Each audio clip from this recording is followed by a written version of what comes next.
darling angel faces, and good evening to you. I'm actually just gonna put this right here. No, put you right here for right now.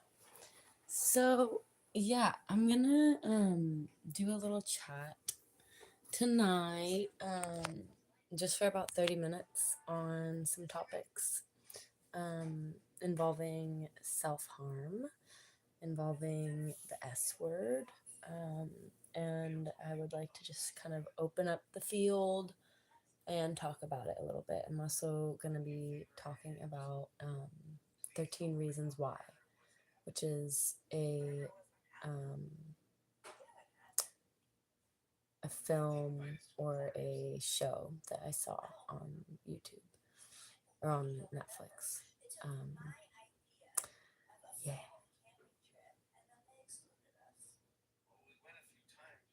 So basically, and I'll probably just be on for about 30 minutes. Let me actually get my water and I'll sit outside and I'll do my little chat. But basically, this show is about it's about the topics of self-harm in that show, 13 Reasons Why. And the S word, prevention, and mainly with teenagers, like young people. So this is something that has been criticized a bit, the show, and that's kind of why I want to talk about it and address it a little bit. Hey Mandali, yeah, come on through. I'm not going to be on for long either. I'm just kind of introing this, but yeah, it's not going to be too long of a chat. I might do more of it later, but basically, yeah, so this show, 13 Reasons Why, is about those topics, and it's been criticized quite a bit for a few different reasons. So if anybody's watched it, like, I hope just random people on the internet who see this might pop through, because have you seen it, Mandali? Alright, cool. So yeah, I have experience in these subjects personally, and with other people. I've mentioned, I think I'm going to start volunteering for the hotline. It's, yeah, what my journey is a personal story. I can talk about it some other time. Very open about it. I'm very open about this topic because I actually think that the way that you can heal it, or having a problem like that, and it depends, everybody's different, but I'm just gonna call it the S word because I don't want to trigger YouTube or other people. For me, it's not like a really big trigger.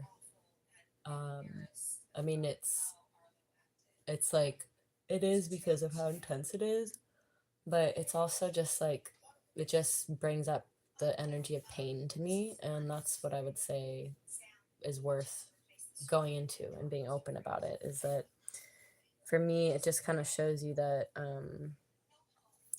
it shows us that there's a lot of pain. That's the main reason why anybody would feel not well or good enough or wanting to self-harm in any way, is just through pain. And so if there's a lot of healing that I could explain about that, but asking oneself, like, if I were to help somebody, I would say, like, what is it that is causing so much pain? And there may be some things that they can think of and some things that they can't. They may not even hit the reason, but going through that process allows for that relief and release of the emotions to come out. And so that's what really it is. It's just too much pain typically for somebody to be able to process. And it can be physical, but it's normally never physical. unless it's like a huge handicap that like took an athlete out or something. So yeah, it's very interesting. I'm open about it because of that, because of it just being something to be open about within myself. So it's not something I struggle with currently, and it's not something that I've struggled with really ever to a point of action. It's more just like when things have gotten really hard in life, it's very common. This is the other thing. It's very common and very easy to go into a place of like, oh my God. And then it goes into like, well, what if I just didn't? And so that's where like it's like a natural thought process to have through the ego and through the mind, but it's not a natural experience, right? It's like all we want to do is survive, but we have a mind and we can think thoughts as humans. So we think about like it's intelligent to think like, well, what if I could avoid that? That's what's happening. There's nothing to worry about. If anybody's ever gone through that, topics on the S word, self harm, SUICIDE or whatever, 13 Reasons Why. It's really just something that it's just about things being too painful. And so it's how can you limit the pain? How can you get rid of the pain? How can you release it? By understanding it and looking at it. And how can you create the life that it is that you want and deserve that will make you happy? And those are kind of like the three things that I think are like pivotal and cause immense shifts and healing out of that experience. So like if they're happy place, like there's a lot that is happening normally if somebody's experiencing emotional pain that is not what they want. Normally depression is just a external situation. It's not an internal thing. It's not a brain chemistry. Um it's not anything like that. We all have different brain chemistries. There's no normal anymore in psychology. So if it's an outside circumstance, most of the time when people are feeling that amount of emotional pain, it's because they're living quite literally a lie. And so to figure out like what it is that makes you happy might be a journey if you haven't. But if somebody's favorite thing, even at 35, is to have like teddy bears in their room, like if they like teddy bears, they like the look of teddy bears, and they don't have teddy bears because it's weird, they could live a horrible, and I know that's so small, but like there are things like that, whether somebody is autistic or not, that people have a need. For me, it's like I like things to be bright in a way. I like them to be like light, and that doesn't, I mean, it can be black. I can have like black crystals, but like I like crystals, I like candles, I like flowers, I like nature, a very natural life. Like those things make me feel secure and happy and grounded. um if I'm in an area that is not like nature, like it doesn't feel like there's like nature, like if I was in a busy loud city on a top floor, that's a recipe for disaster for me personally. So just know yourself, and that's a huge part of it.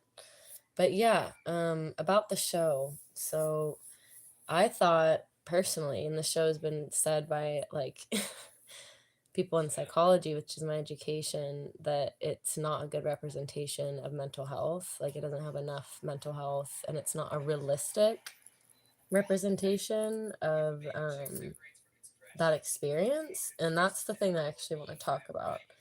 I think it's an incredibly realistic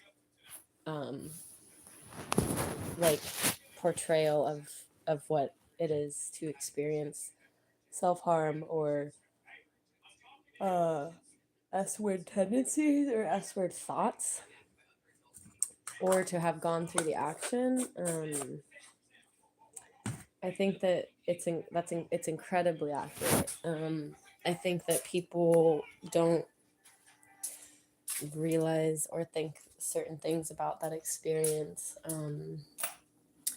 Like the amount of anger that the main character who did that had, and to the point where they want to explain why to all of the people by writing letters to the people who were involved with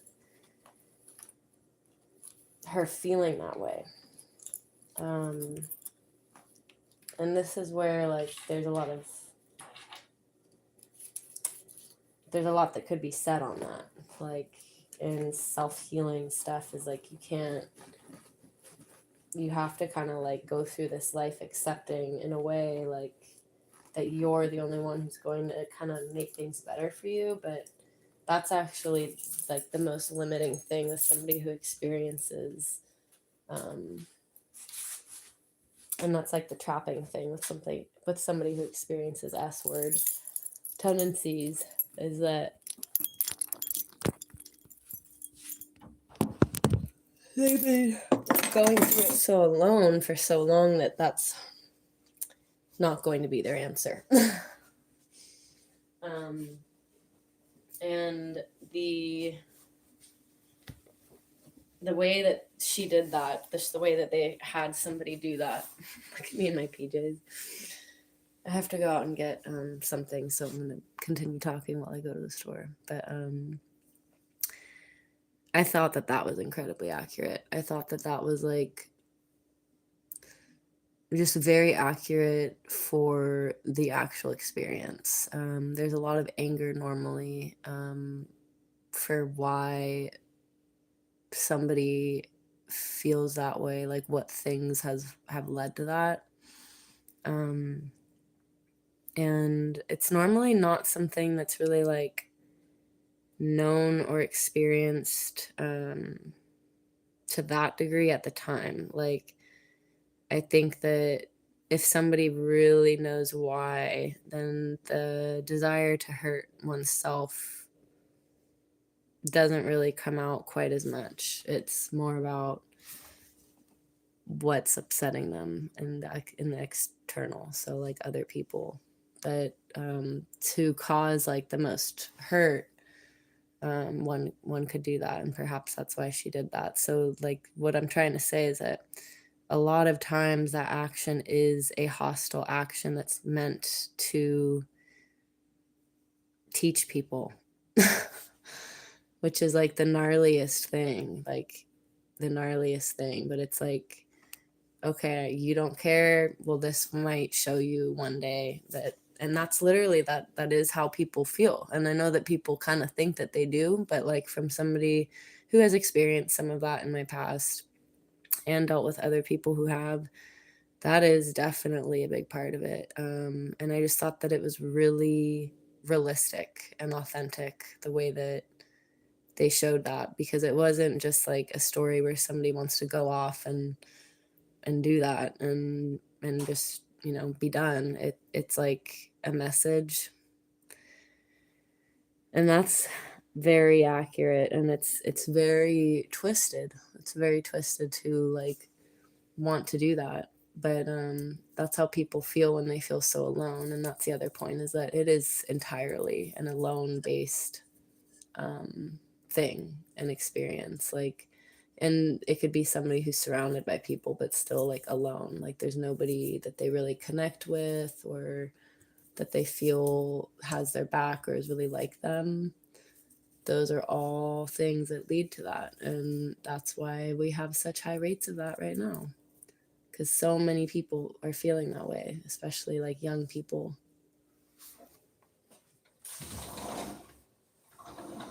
So yeah, it's a little sneak peek of my house, but I am so not packed, like, or unpacked yet and moved in. So yeah, that's kind of like what I think also about Hannah Baker Mandali, is that I thought, I mean, it's an illness to like want to do that, and I could see that illness. Spider, do I save it? I don't want to save it. I'm gonna kill it, you guys. Right in this conversation, I don't want to save it.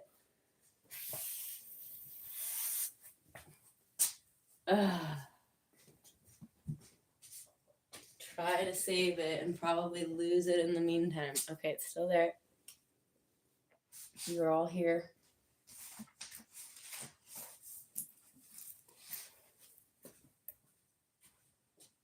Okay, honey. Right in my drinking cup. Yeah, hop out. There you go. I'm saving a spider, apparently. Where are you? Where'd it go? Okay, it's at the bottom.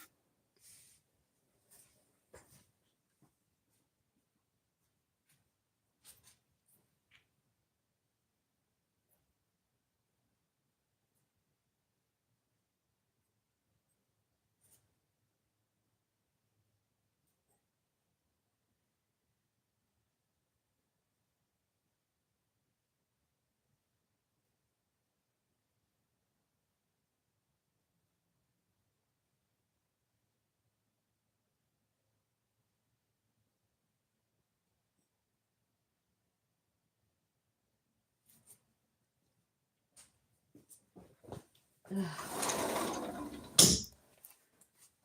cannot with spiders. Okay, I can't do it. It really gets me. I learned it from my mom. Like, I'm gonna be like twitching this whole rest of this moment because of that moment. Okay. So anyways, I'm gonna fly you out. Honey.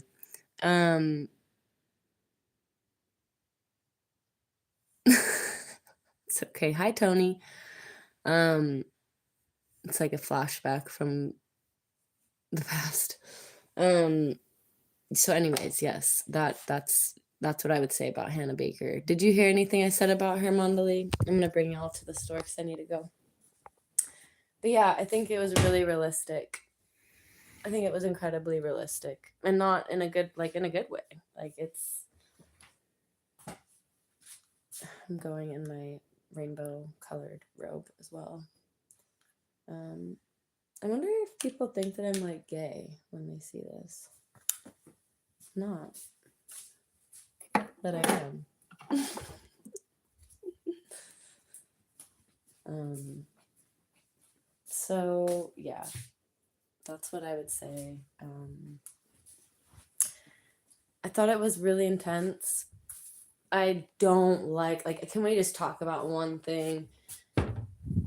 I can't handle the fact that Justin passes.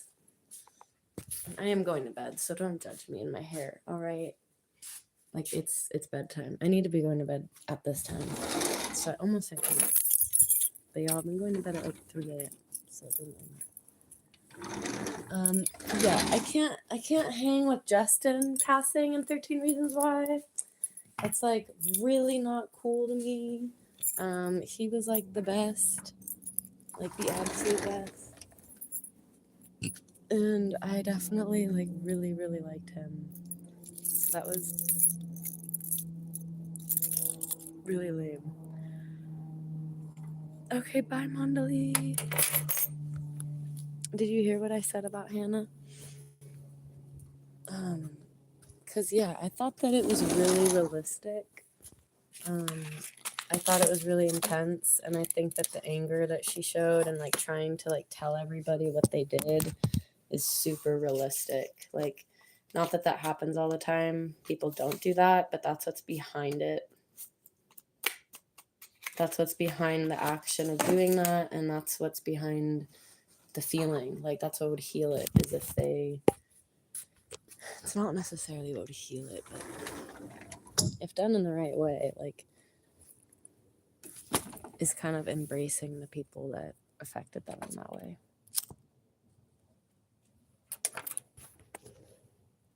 Or the thing, and kind of being like, screw that. Not like offing oneself, though. That's the thing. But like, yeah.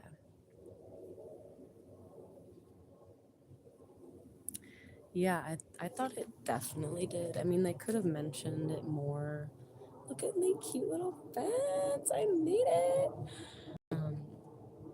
Look how cute. I'm gonna put little flowers and lights on it. I'm actually gonna make one out of wood.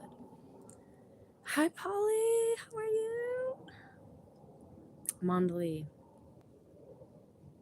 Yeah. And thank you, Mondali.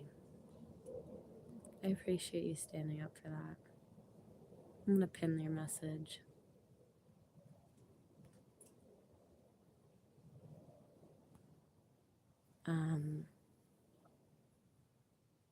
Have fun at work, Mondali. I hope it goes well. Also, what are you doing for work? If you want to share. I know you'd mentioned something was changing up. Oh, see, I was totally a Justin fan, but it was so conflicting. Like, it was so conflicting. Like, there would have to be so much processing and conversation for that relationship to have happened, like, between him and Jessica. Because, like, yeah, I would have had to hear, like, a lot of things for that, but he, like, was a victim, like, too. Like, he was, like, victimized in his childhood, so he never felt like he could do anything, and it doesn't, like, give it an excuse, but it's, like, it speaks on who he is as a person, like, his character. But yeah, I don't know if I could have gotten over what happened either.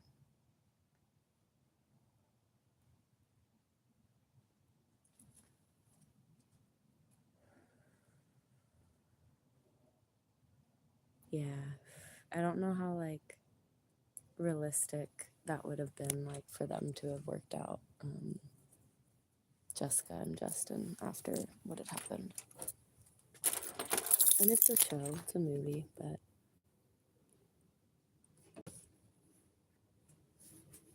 actually I'm just gonna smoke fast with this and then I'll go. Yeah, he did. And from, like, an infection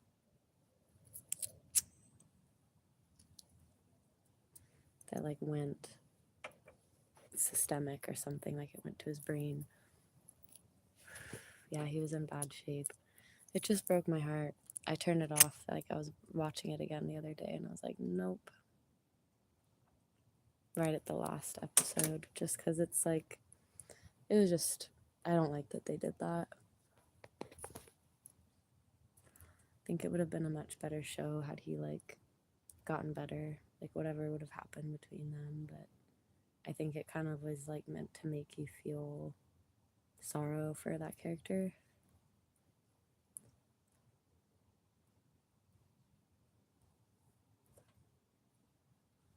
And to see how he, like, took out everything on drugs as I'm smoking.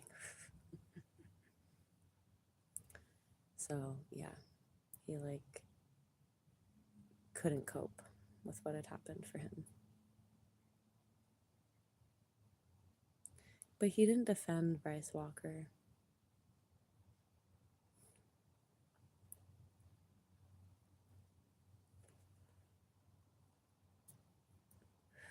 He, like, stopped being friends with them. He just couldn't, like, he knew he couldn't beat him up. He knew he couldn't. Whoa.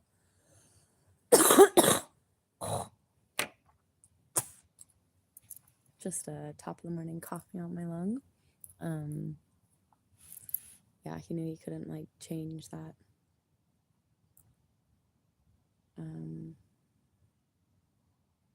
And he couldn't, like, stand up to him because he was, like, controlled by him. His, like, bully was, like, his brother, so it's, like, the power of what a bully, like, does and has an influence over. There's a lot of different messages, like, within that show that it's young. It's a little bit too young for me, but those topics speak for the rest of our lives.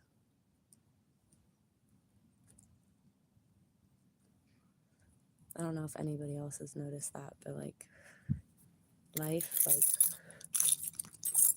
it is sometimes like a bunch of high school students that have just kind of grown up. But like if they haven't changed or like learned, they're like the same. The same things happen.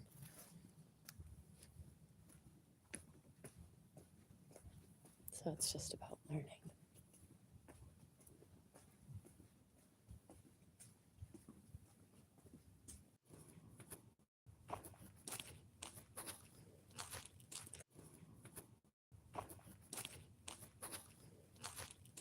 Okay, bye, Mandali.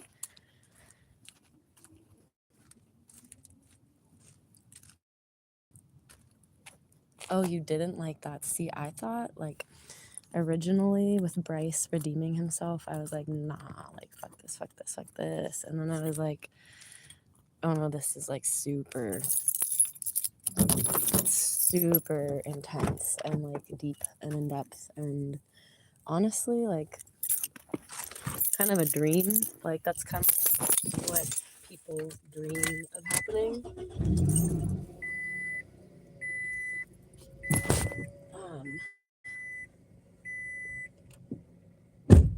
Is like their perpetrator coming to that level of realization, but it doesn't really happen.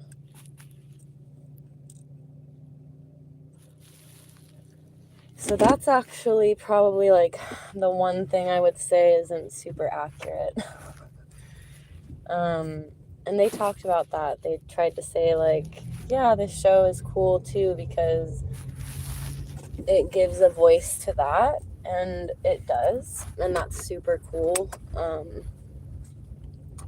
But that doesn't normally happen. Like, just as a like statistics, and I'm not out here trying to give statistics. Like, I actually could just say through my experience on Earth and through that situation, personally experiencing like perpetrators, and then with friends of mine and people I know, it's like 3 out of 4, and like 3 out of 4 women on a college campus will have that happen typically, or 2 out of 3, 2 out of 4. In some places it's 1 out of 4, which is probably at like a very like not partying institution. Yeah, that never happens. Like the perpetrator never really comes around, like says these things, but sometimes they do go through those changes. So yeah, that's actually, I think that that's a really cool part of the show. It's just that it's not likely for you to ever like hear about it as somebody who's gone through something like that. But it definitely happens. Like, people definitely have kind of like life-changing experiences that show them their wrongs, but actually like healing it, that's something that like I don't know, like I really don't know. Like, I've actually been trying to find that. I do a lot of different research, and there's different interviews I watch. Like Soft White Underbelly, I think, is a really interesting human behavioral channel. But yeah, the actual healing of like what Bryce did, the R word, like for them, like being able to look and see why they did that, and it's typically from their own childhood of being dominated, and so therefore they feel the need to dominate, and for the need of violence, typically if it's like a violent domination, is because of their childhood. And so like actually healing that, this goes into sexual issues in general for a different conversation, but actually healing that is like going into, it's like going into the pain and going into the memories and seeing them, and then it's also having to change the entire subconscious. And the way that I would recommend to do that, if anybody's trying to do that through something like that, like the R word, behavior like that, is to remind themselves constantly of their past childhood experience. Yeah, with that's just like going off of what Mondali said before he went off to work. Have fun, Mondali. Is that, yeah, I definitely think that it is possible to heal that. I love that the show went into that. I'm still like waiting to kind of hear those stories though, and maybe they just haven't been told, but of people who have are worded, have gone through that, done that, and have healed that to the point of like becoming an entirely new person and shedding that entire shell of a being that they were. Like, that's immense. And I've done some immense work myself, but it's just, it just takes so much work. Like, that's so much work. Like, yeah. Wow, that's just so much for me to even think about. So yeah, but I think that the show was great. If anybody else has seen it, Polly, have you seen it? 13 Reasons Why. But yeah, I thought it was pretty accurate. I thought it was over dramatized. Like, there's too many things happening.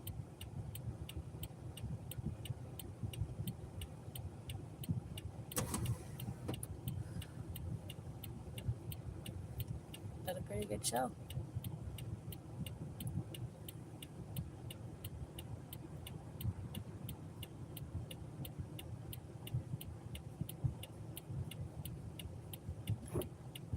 Yeah. Super intense show. But I think that it's accurate when it's talking about what it's talking about.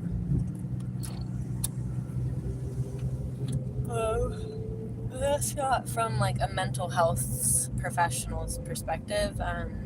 I studied psychology and I was going to be a mental health professional, but I moved more into holistic life coaching.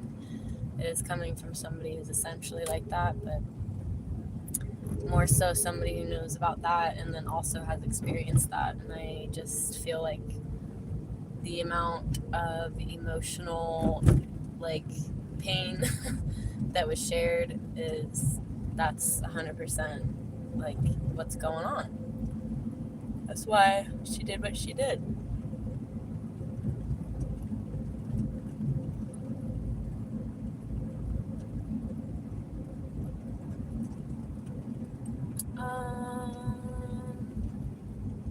Let's stop at the liquor store then. It's right there.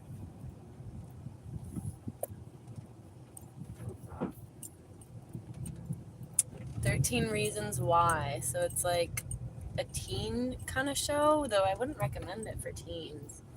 The topic of the S word is an incredibly, they said this in the show, it's contagious. So I kind of agree with that. Like, it's something that once you think about the possibility of that, your mind can just go there. And so for me, I've just like allowed myself to go there and be like, what's going on right now? Like, so I don't have to fear that thought or like whatever, make it a huge deal, even like just accept that that's a thought that just passed through the mind. And it's like, oh yeah, I'm experiencing current discomfort. So yeah, but it's a show that's about mental, like it's about the S word, SUICIDE. I think that's how you spell it. I don't like to say it because I know it's like a trigger word, but mental health and just like sexual violence and young people and them trying to figure that out. And yeah, it's just a very interesting show, and from my like experience and work, I watched it and I just thought that it was pretty accurate um, in the feelings that were felt. So, yeah, I'm gonna head into the store real quick.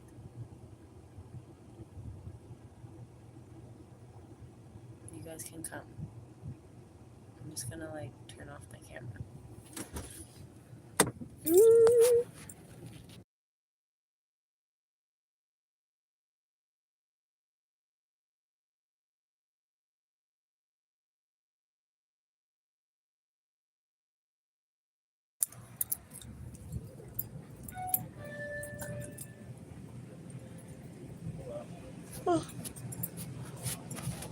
Hello, how are you? Good. What can I get for it? Can I please have? Do you have any rolling papers? Yeah, we have zigzags. Do you have unbleached?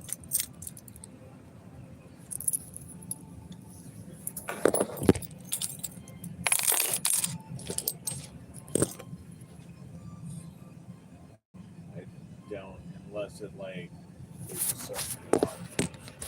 You just have the originals, the slow burning, the ultra thin, and king size. Do you have a raw that's small? Yeah, I have the classic raw I'll do that. ones. Thank you. This one? Yes, please. Okay, 327. Thank you. Card.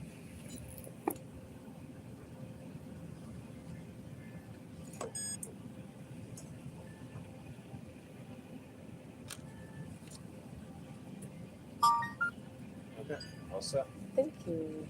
Have a good evening. Thank you too.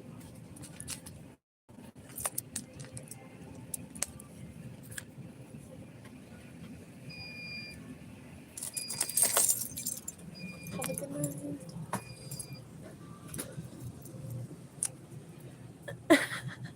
It's not a 7-Eleven, it's a liquor store. I was going to Sub-Lev, and then I was like, nah, I see this liquor store right next, like, closer, so that's a cool hotel.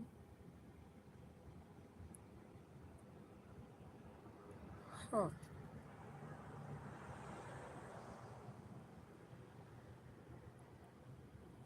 Huh.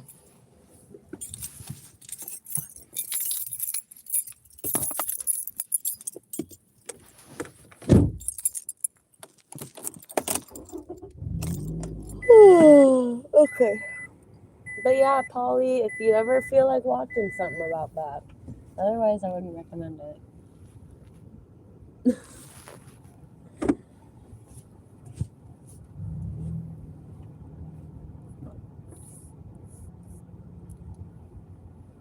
Take me back to the night. Oh, I'm so tired. Probably gonna get off in like 15 minutes. I'll get home. 13 Reasons Why. It's on Netflix. God, thankful for her.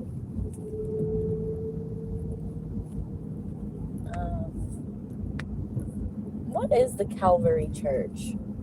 What is that? I've seen that around. Well, honestly, so sorry I'm spitting, but I'm doing it. It's happening.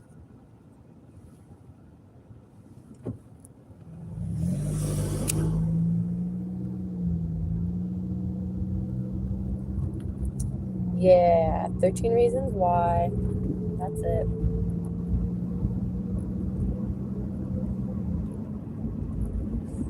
So yeah, that's pretty much all I want to say about that. I don't really have anything else to say about that. I think that's where I was supposed to go. Huh. Huh.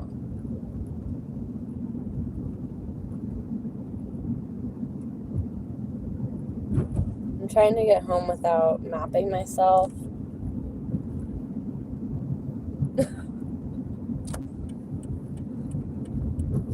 So yeah, Polly, how are you?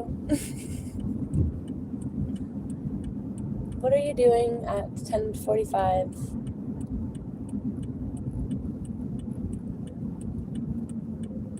Chico? Oh no, Churco.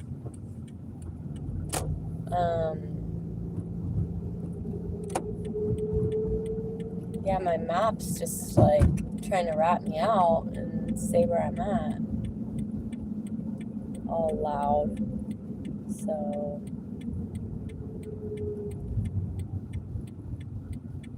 oh my gosh, I can't believe, like, who am I have been eating fast food, and I don't eat fast food anymore. Like, I can't do it, and I've been doing it. I just drove by McDonald's. It's like, nope, don't even think about it. I would normally never be thinking about that.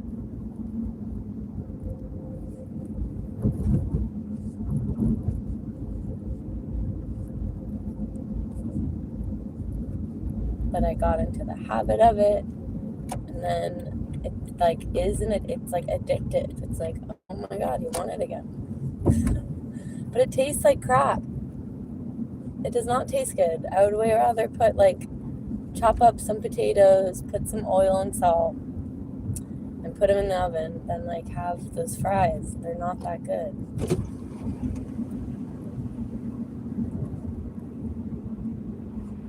I'm pretty sure I can figure this out. Yeah. I know exactly where I am.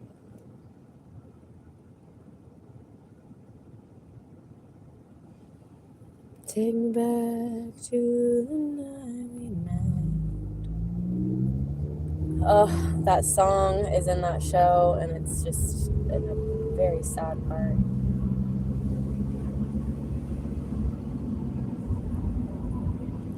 Great song, though. Great song. The Night We Met. Great song. I feel like I just sounded like Trump. Great song. Great song.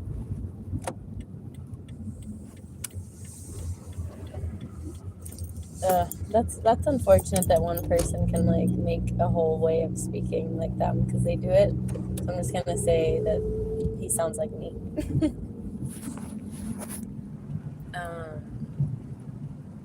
Thank you. That's good, Polly. I'm just at home. I'm good. I'm good. I am good. I'm just arriving. So I live in like a really nice area and like neighborhood, and for the most part, I'm pretty sure like besides like 2 houses, but I walk around like in my sweatpants still right now, and it's so awkward. It's so fucking awkward, but I don't care because I don't want to change myself, and it's not like I don't look nice, but like not right now. Like right now she's waking up at 11. She's just waking up for a few hours, getting some food, going on a walk at like 2. So yeah, that's not happening. I'm not up at 7 a.m. having already worked out, have my hair done again and all that by 10. That's not happening right now. So it's just funny. And I also like, I don't know, like I'm a very like rural-ish like person, I guess. Like in the mornings when I wake up, I'm like to myself. Like I like my privacy, and how am I not blocking the driveway? Okay. And like I don't wake up and like put on my nice like workout pants to go on my morning walk and like do anything like that really like for appearance anymore. I used to, but no. I like to wake up, like have my tea and my coffee, like be dazed and confused until I'm up, and go on my walk dazed and confused and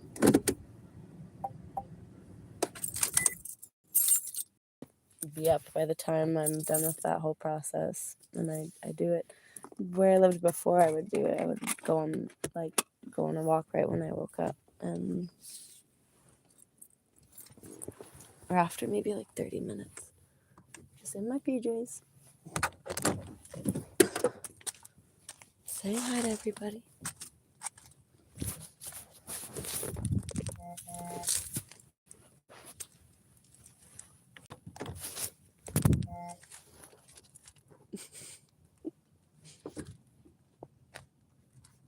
Okay.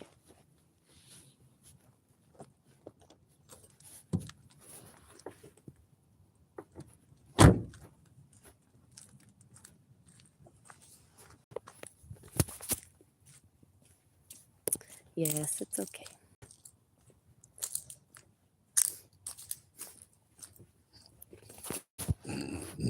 Excuse me.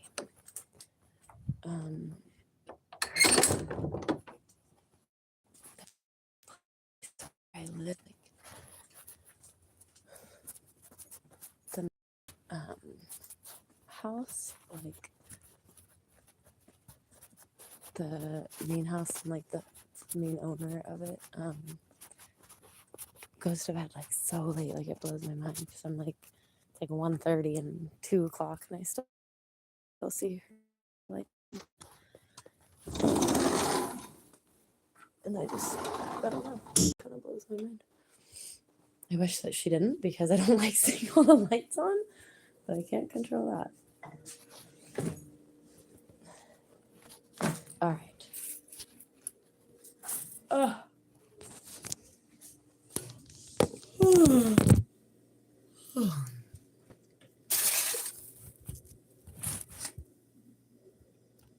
It wasn't a good value proposition, Polly. It wasn't. That's what I'm talking about, you know? I think we talked about this recently, but I was like, I remember when like I felt like fast food was cheap. Like I would go and be like, yeah, I just spent like $5 and got like a meal or like several snacks or something, like less than $10. And even like the cheapest spots aren't even like that anymore. It just kind of blows my mind. Wish me luck.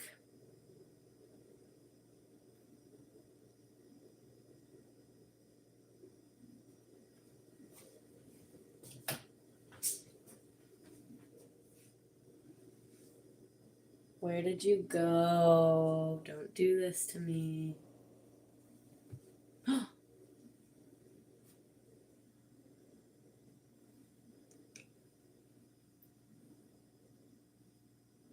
I found a mosquito and I'm trying to get it.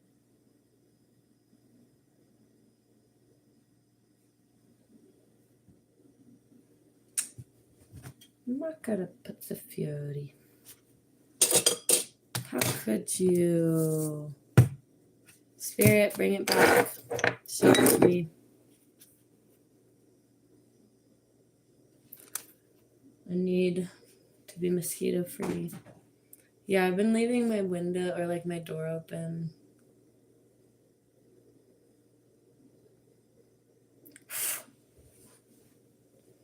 It went right up and now it's just gone.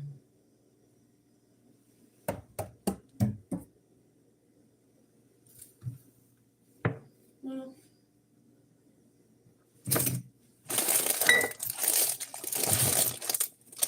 it'll come.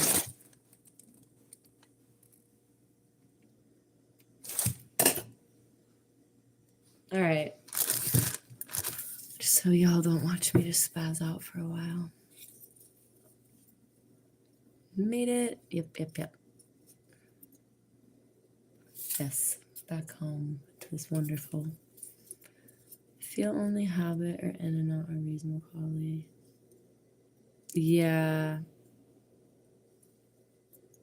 See, I didn't have like a habit. Is it Habit Burger?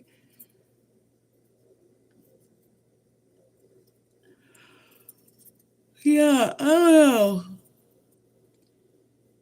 I don't know. I feel like it's actually worth like $1 for things at like BK, McDonald's, Taco Bell, and Jack in the Box. I remember when I was in college, I would get Jack in the Box chicken tacos, crispy chicken tacos. And I thought they were amazing. With fries and a milkshake. Like the only place I could find tacos and a milkshake. Down. You know what else I was thinking about? Is that like people in other, like in Europe probably, like don't have tacos. Like they don't, like, if I go to the store and somebody sees I have avocados and limes, they probably assume I'm making something Mexican or like tacos. It could be like a fish meal or something, but that like whole brain process wouldn't happen. This happened to me today. Like, and I was thinking about this. Like, if somebody was in a different culture or like Europe or Africa, like they would not, probably Africa, yeah. Like, but like Costa Rica, 100% would know what's happening because they're in Latin America or South America. Latin America.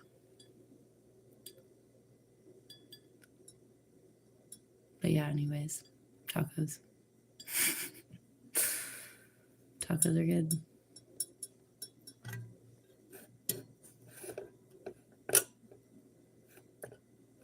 Yeah, it just kind of blows my mind a little bit. Because it's like the same, if not like worse quality. Someone's gonna tell him. Someone's gotta talk to him. Let him know. Let him know where you stand. You know, that's like how like most businesses like change because of that. Like, if enough people normally, but like, yeah, doesn't have to be that many really.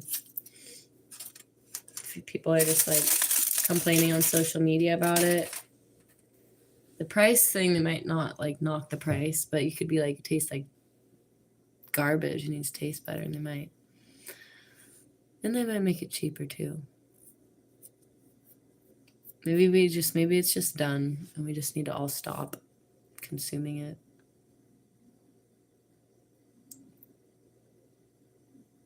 Yeah, exactly. Exactly.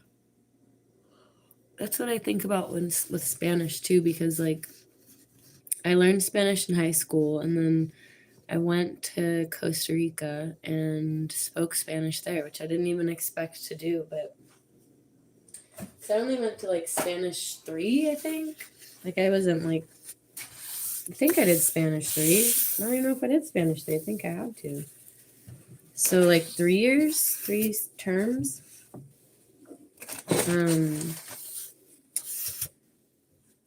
Maybe I didn't. I don't know, but yeah, and I'm like out here like speaking Spanish, and it's like, it's really cool. I think it's really cool. I really enjoy it. But I also, yeah, like there's a lot of Spanish speaking people like in my life and that I grew up with and like in my neighborhood and my school and everything. Like the first class I went to a very like bilingual, like the courses were very bilingual. There's a lot of like both speaking happening. But a very like multicultural like elementary school, and the first class I was in like was a Spanish speaking class. Like I don't know if they like mixed me up or thought like I was Jaime, because people think I'm Jaime a lot of the time, like in Spanish like speaking areas, and maybe they thought that because yeah. But anyways, my first class in elementary school, I walked in and everyone was speaking Spanish, and I think I started crying. because I was like, I don't know how to speak it like that. I don't know how to speak it like that. And I just started freaking out and was like, oh no, like I'm not going to fit in. And then I think that my mom pulled me out and switched my classes and was like, you don't speak Spanish. It's like, oh. But it was scary because like everybody was in on like their language. And as like a young human, like just like on an animal, like almost animal perspective, it's just like very off putting. It's like not your tribe. Like, whoa.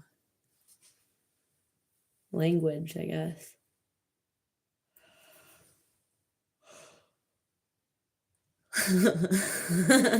Yeah, I was just like, nah, this isn't gonna happen. Aww.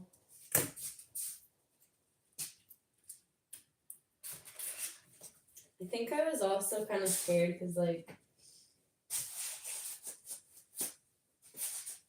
I had, look at all my boxes. I was also kind of scared because I had, like, people, like, bullied me that were, Mexican, probably, not Spanish, Mexican. So, like, I was called, like, little white girl, skinny little white girl, freckly little white girl, skin and bones, like all of the words in their language. And I think that it was just like maybe I saw some of them there. I don't know. But my daycare, like when I grew up, my mom worked full time and she had us, but sometimes she would bring us to daycare. And because she worked from home, so she could, but it was just a lot, so she would do it sometimes. And my daycare person was Spanish speaking Mexican mamita. We loved her. She was a shit. That's why I like Mexican food so much. Like I need it because I grew up eating it. But there are mean people in this world, and those are the people that I was afraid of in my class. Bullying happens on all levels, you know?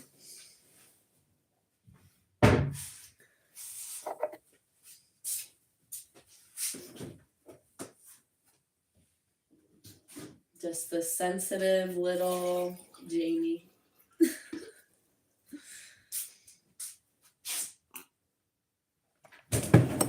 Dorky little white girl. Yep.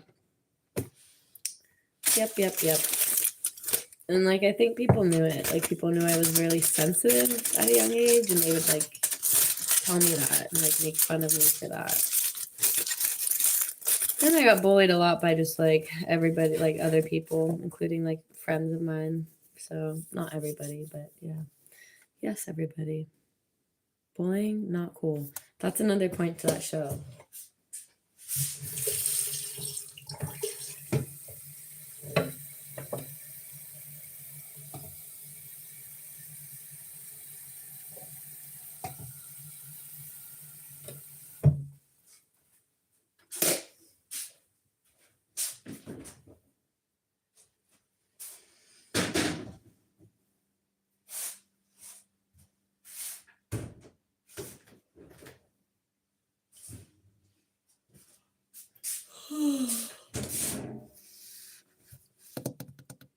Okay, I think I'm gonna go smoke.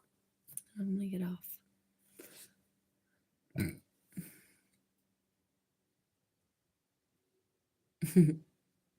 Yeah. That's cool. That's cool. Really I'm making you yawn. That's funny. Did you get a yawn, Polly?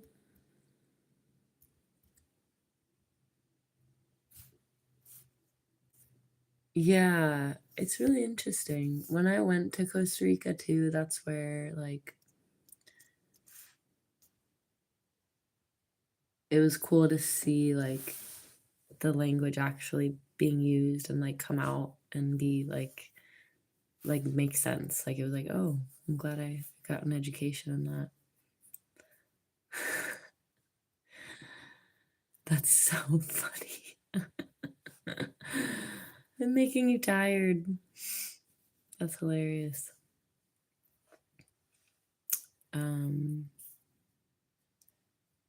Yeah, but that was cool.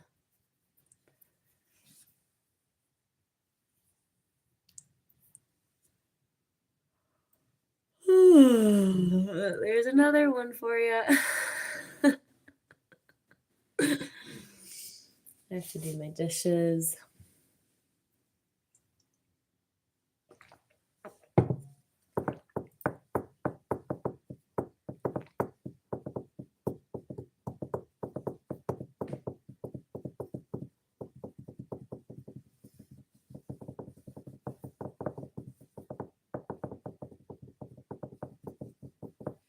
Yeah, I think people are just like looking for connection and love like so much in this world, and that's why we can have friends or people in our lives that aren't necessarily good for us, especially when we're young. Just this process of learning, finding like integrity. But the only thing that makes a bully is just like everyone can be mean, and bullies just do it a lot.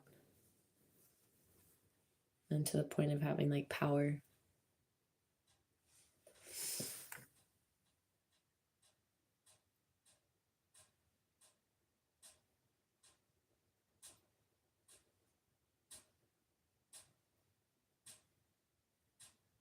Yeah.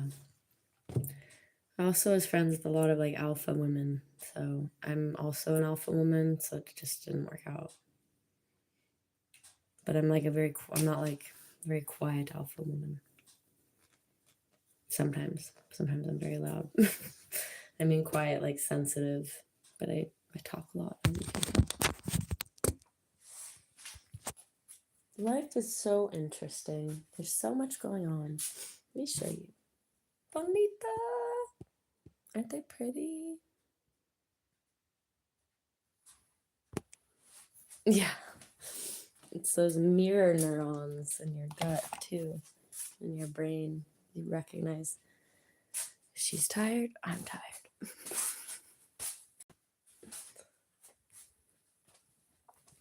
And aren't those pretty? I saw them today. Open.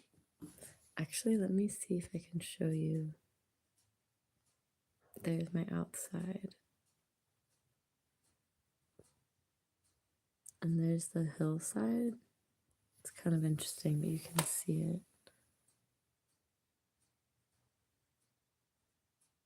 Yeah. Let me show you, Polly. I could just contact you, text you. I don't know if you can really see it, but this is like a rose garden. These little babies need to grow.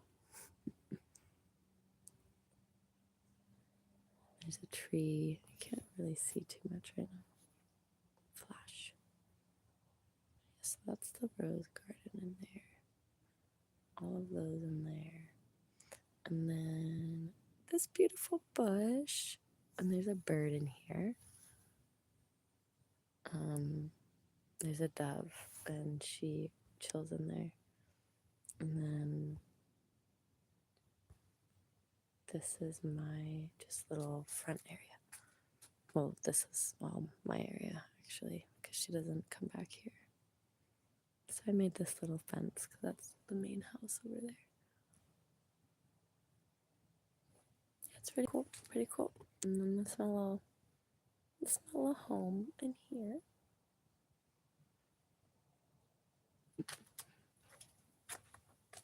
Which I turned off all the lights so you can't see anything. But it's cute. It's very small. It's just a sweet little nook. Oh, Polly, that's nothing. That is nothing.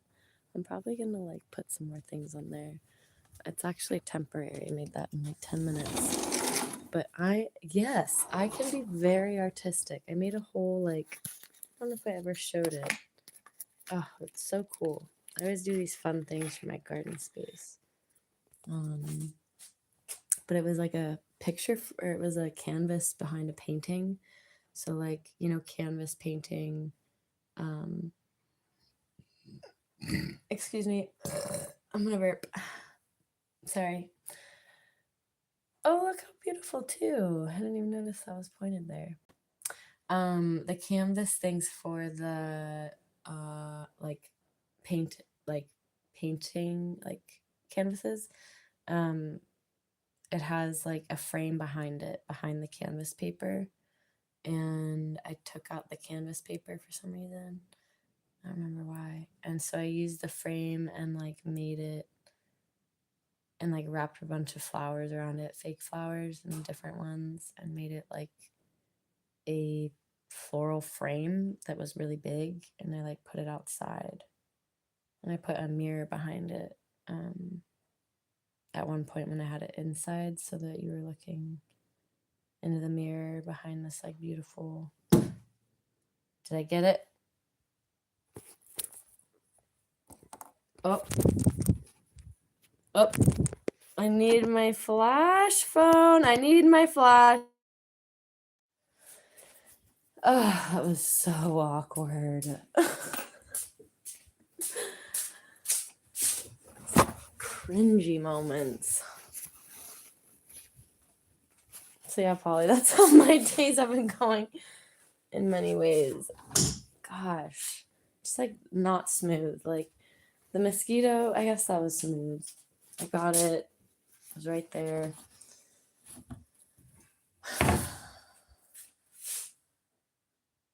Oh. It's never smooth, is it, with the bugs?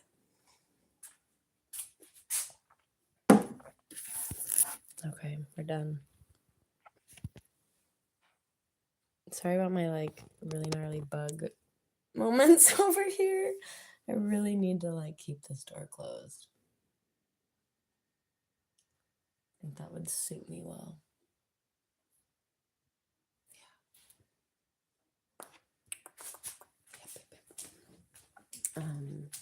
But yeah, that was really, really pretty frame. And so now I'm gonna build a little like fence thing, just because I don't feel like private back here. It's kind of like the same thing as walking up the street in my PJs. Like it's just like the house is like right there, and they're normally up and have the lights on. And I just I'm a very private person. No, I like to have also my privacy. Like, I think it's a really important part of my life. I actually don't really understand how people just like wake up and are immediately immersed in life. I think that's like really unhealthy. Personally, like I'm just a different breed. I'm like a Native American person. I need to wake up and greet the sun and go outside and have like an hour to myself to like meditate. And yeah, but I used to do that, so maybe I could do that again, but that hasn't been my jam. So even if I have to get up like 2 hours before something, just to have that time. Yeah, they are, but the bugs are not. They're not the most enjoyable part of the journey for me.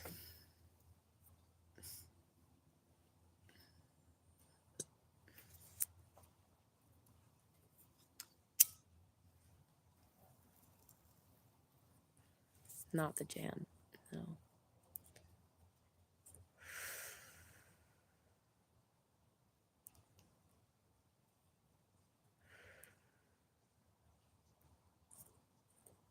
Yeah, ugh. I have to like get over that.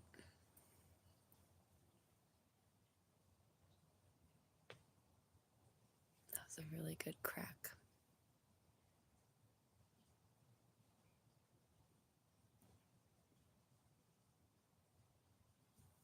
Yay. So Polly, you quit. We need to chat more. I want to like learn about you. Of course, if you wish to share. I always like to hear about people's journeys, but I know that you quit smoking. I'm about to roll a tobacco, just so everybody's clear on the tube.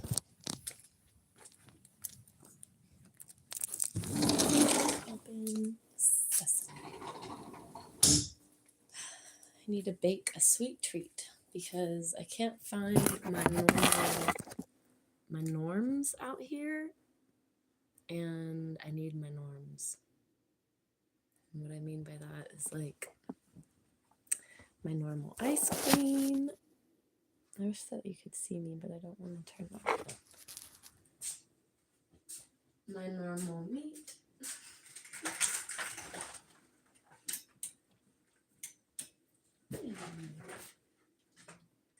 Alright, I'll just leave it off.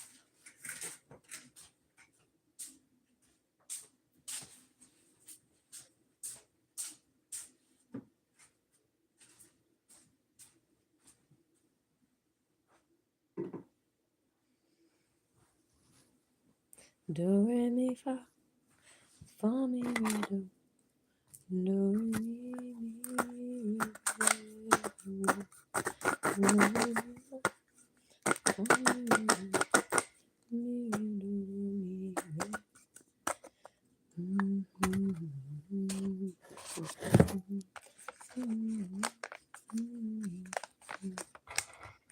Smoking analog. What's an analog? That's good though. That's good, Polly. Maybe that's when I will quit. Maybe that's why I'm seeing that.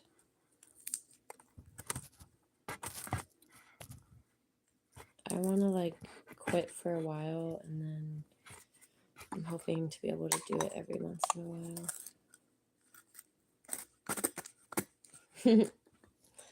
Yes. It started as something else in my head, and then it turned into that.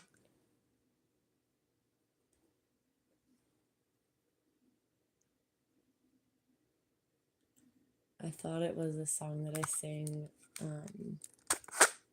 often from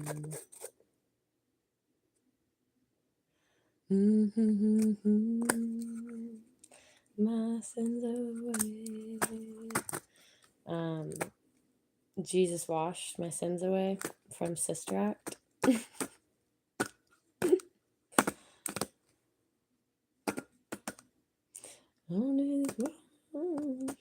Jesus washed, Jesus washed, Jesus washed my sins away, my sins away.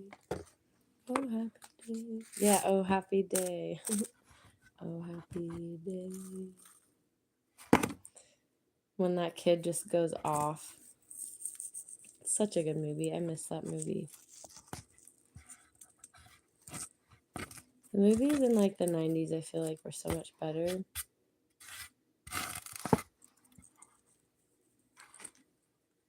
They like apply now.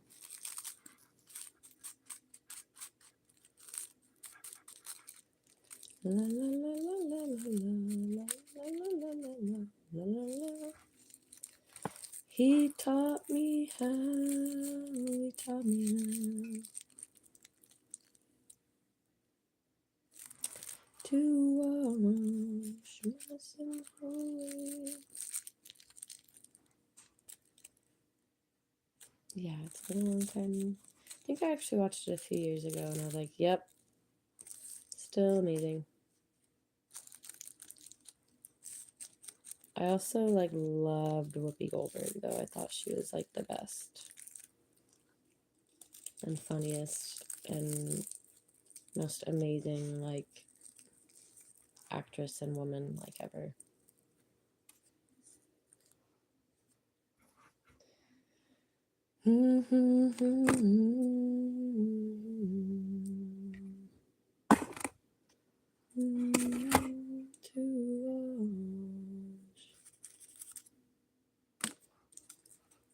this is nice. The singing. Oh, I like listening to people sing. Oh, me too. My voice is absolute horse butt right now, but it's okay. I love singing and I love listening to people sing. I always sang when I was young. Like I would wake up singing. That's one thing I would wake up and do. It's just first things first. Let's get the vocal cords going.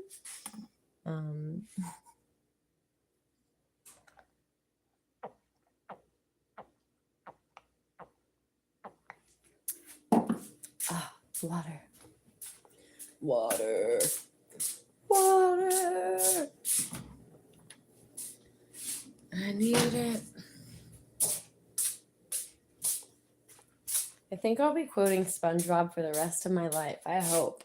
That'd be so cool. That'd be pretty cool. But yeah, I think singing is like such an amazing thing. Just for fun. When I was young, though, I wanted to be a singer because of that, because I always was singing and I loved it. So I was like, and I told my mom when I was like 5, I was like, no, I was probably like 8. And I was like, Mom, just in case, just in case I forget, tell me like when I'm older that I said that I wanted to be a singer. Because I'm going to forget probably. And I want to be a singer. Which is wild that I had that like foresight, but I did. And I kind of did forget. She reminded me at one point.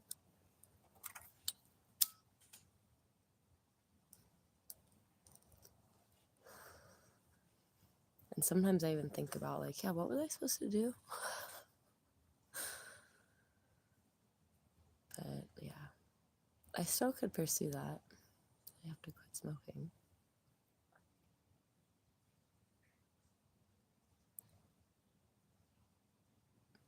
I sang too, I can't really without a mic. I sang too, I can't. Oh, you sang too, and you can't really without a mic anymore. Yeah, it takes like warming up. Like you have to like get it going in a way.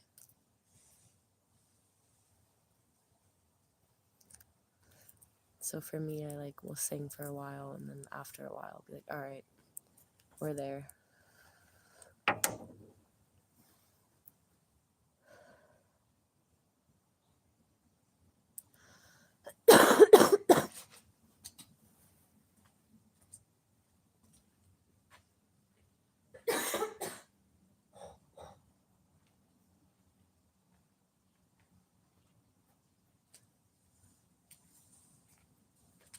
Little bird is over there.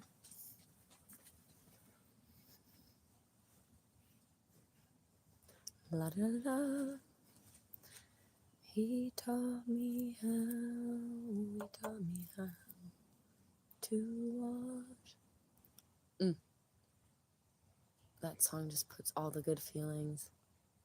I remember like watching it too, so I like the scene is what makes me happy in a lot of ways. I love the expression. That's like the signature of my being is like I just love like, the expressing of oneself, and so in singing I love that for me, but in that scene I love that for him.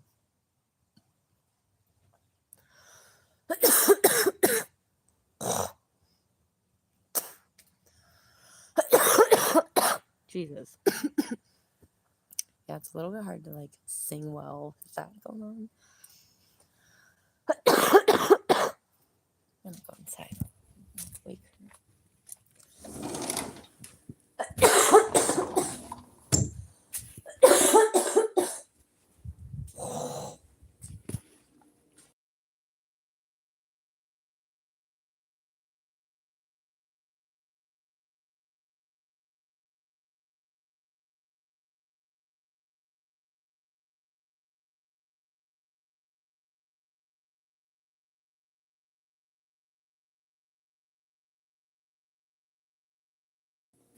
Oh gosh, sorry, Polly.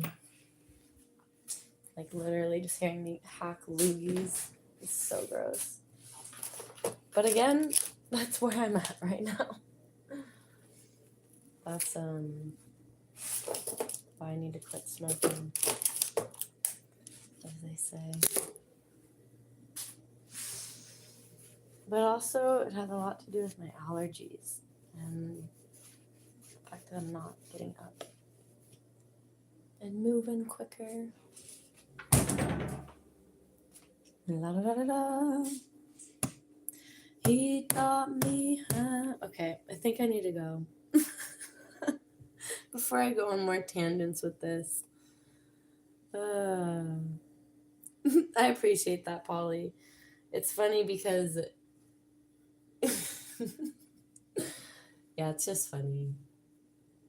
I grew up with like boys, and I think I grew up with like not being super worried about that, but like, yeah, which I actually really appreciate. Like, I always loved having my guy friends, my like guy neighbors, and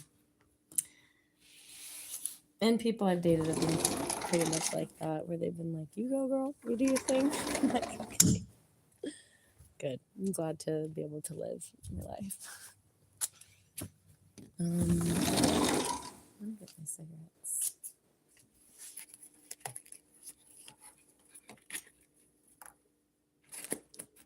I think that so much of it is like free will. We just want to all have free will.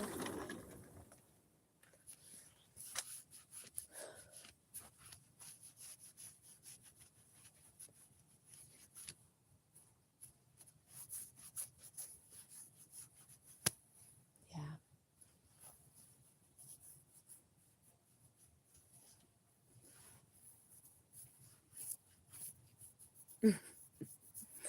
Yes.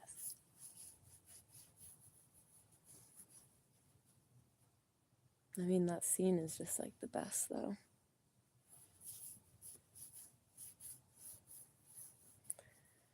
La da da da. Like right now, my tendency is just to like belt that. He taught me as loud as I could. Not gonna do it. Oh, he taught me how.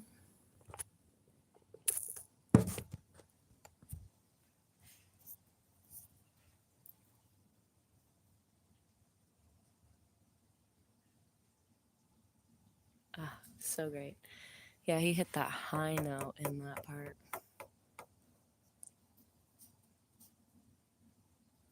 It can get better, your range. Glad we are in the coughing team together at this moment.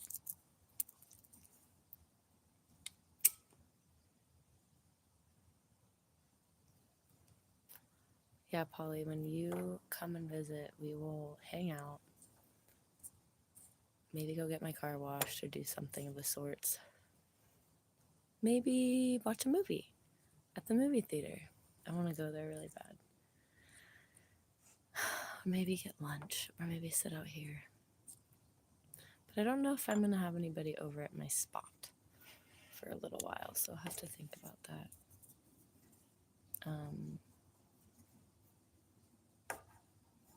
More out of self-protection than anything else. It's just something I've learned about.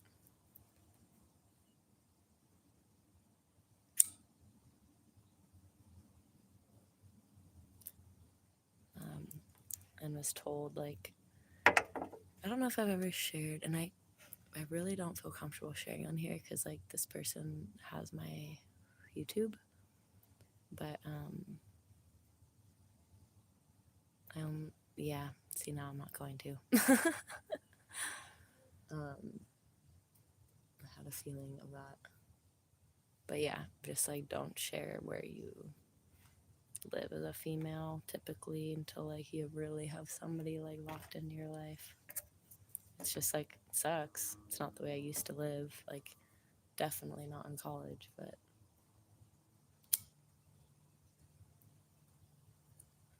it's not worth it if it goes sour. and it just recently went sour for me with yeah, exactly. And that's how we met.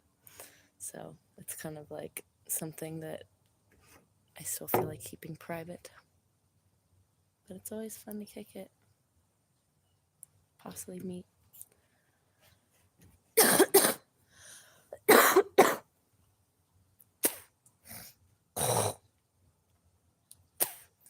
um, but yeah, I don't do it because of this platform, but I would apply that to this platform. I know it's a different. I'll tell the story until it, like, so long as I see only one person in here, which is with you, I'm assuming.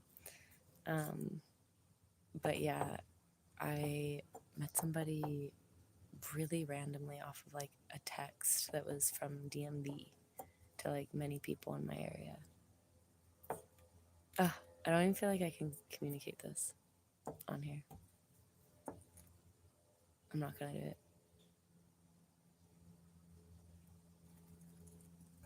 Yeah, that's true. But like one experience is enough to like learn, you know?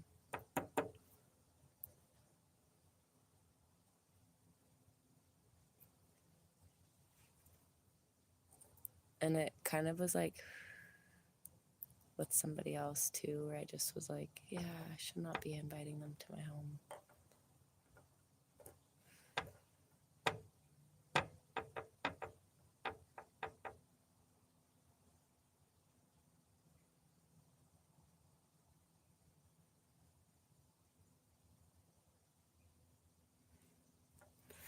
There may be up to 3 plus the replay. Yeah, I'm not gonna do it.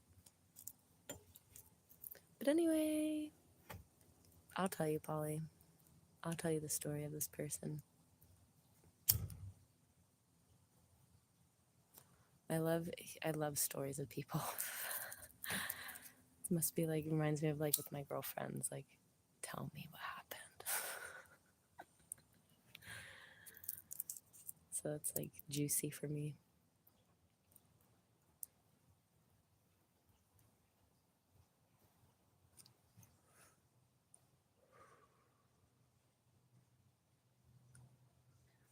It's really peaceful. I want to put like some roses in there.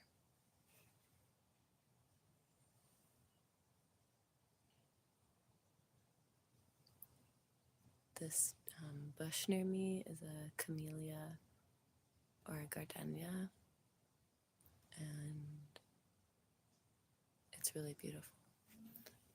Oh, I probably really shouldn't be doing that. Dang.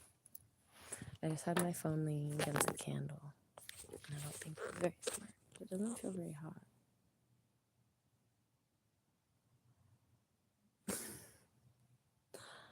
These are the things that I do.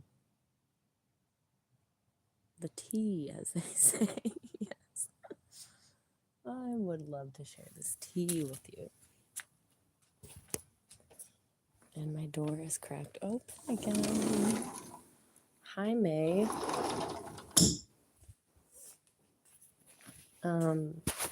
Yeah, Polly, I'll tell you. I want to tell you now. I could tell you, I could text you, or I could call you. I'm about to get off of here.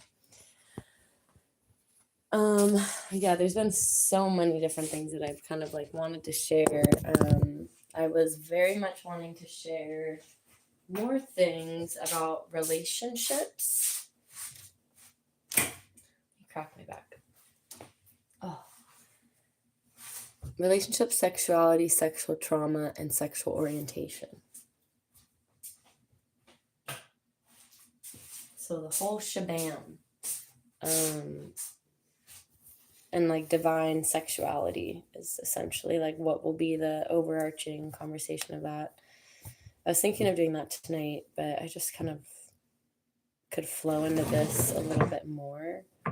I haven't really created like a organized chart about it all, but basically like there's just a lot of topics there's all those topics I care a great deal about.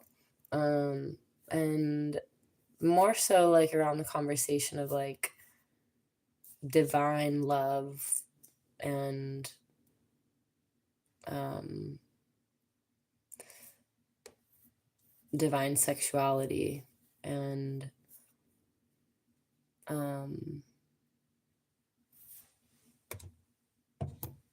there's another bug here.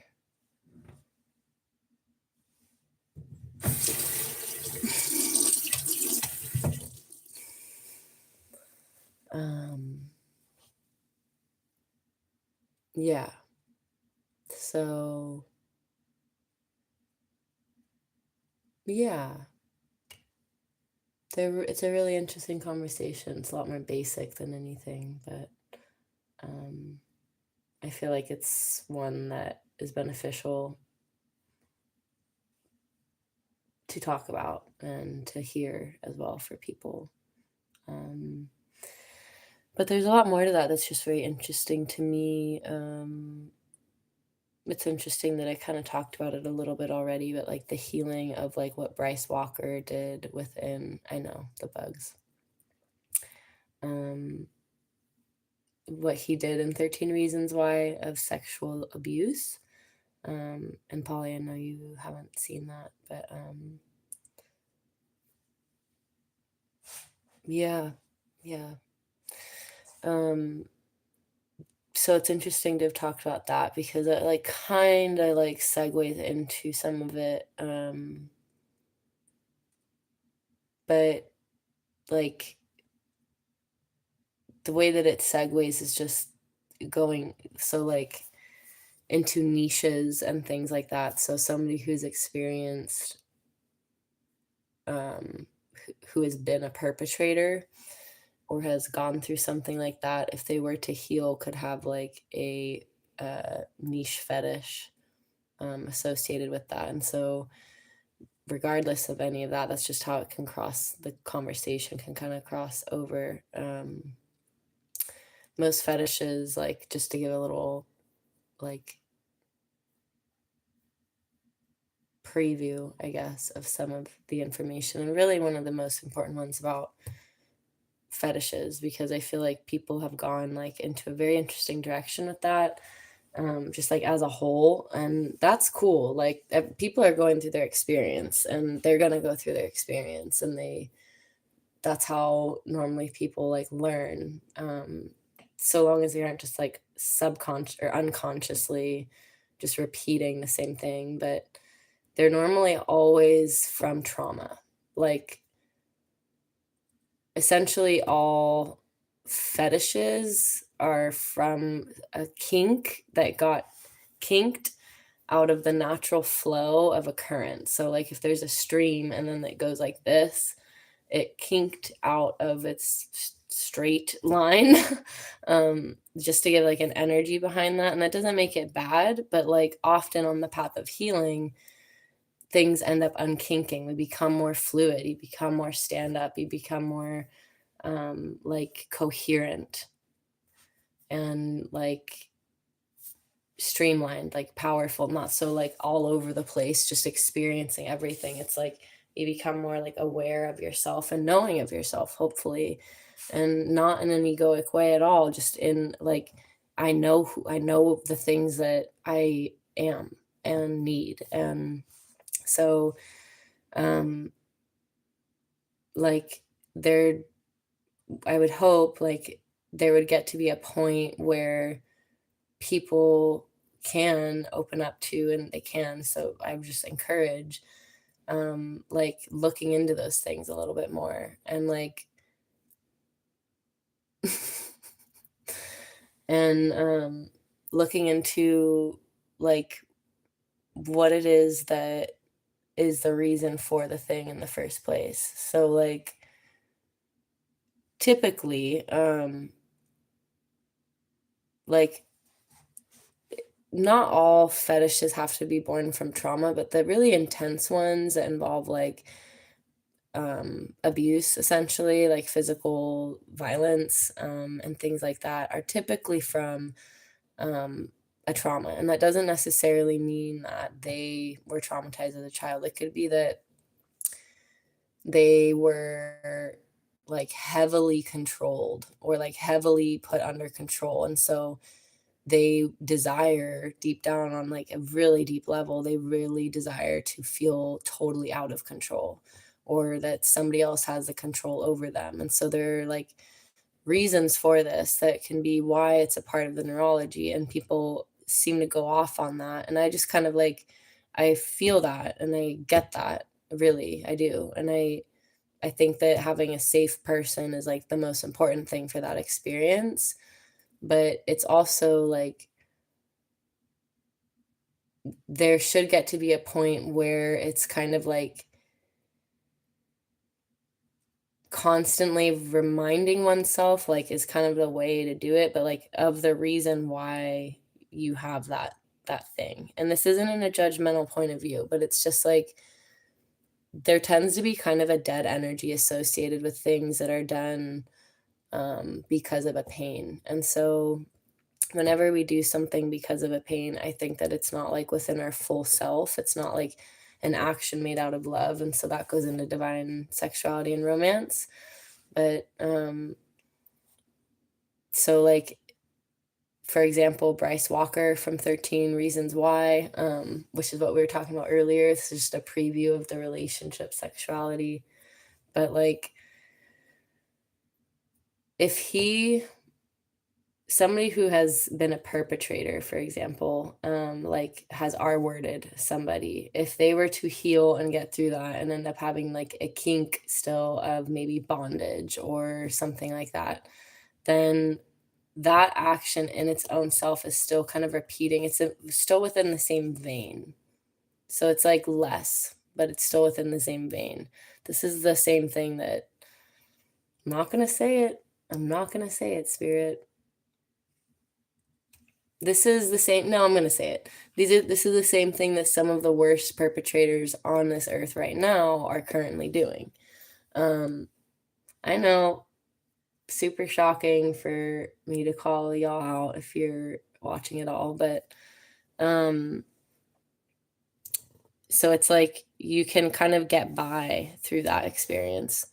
And like yeah, we can get by and feed that sexual urge that's coming from feeding a sexual lower state of being. And that is huge. And that's like a huge part that I would like to talk about is like your sexual energy is everything. Like it's literally everything about you. Sexuality is the thing that births life. So that's all it is. It's a sacred energy exchange. And that might be super hippie woo woo for some of you, but it's the best way and truest way that I believe it is. So if without the bodies, if we were just energy beings, if we didn't have the limited visual perspective that we have, we only see like this much of a light meter, right?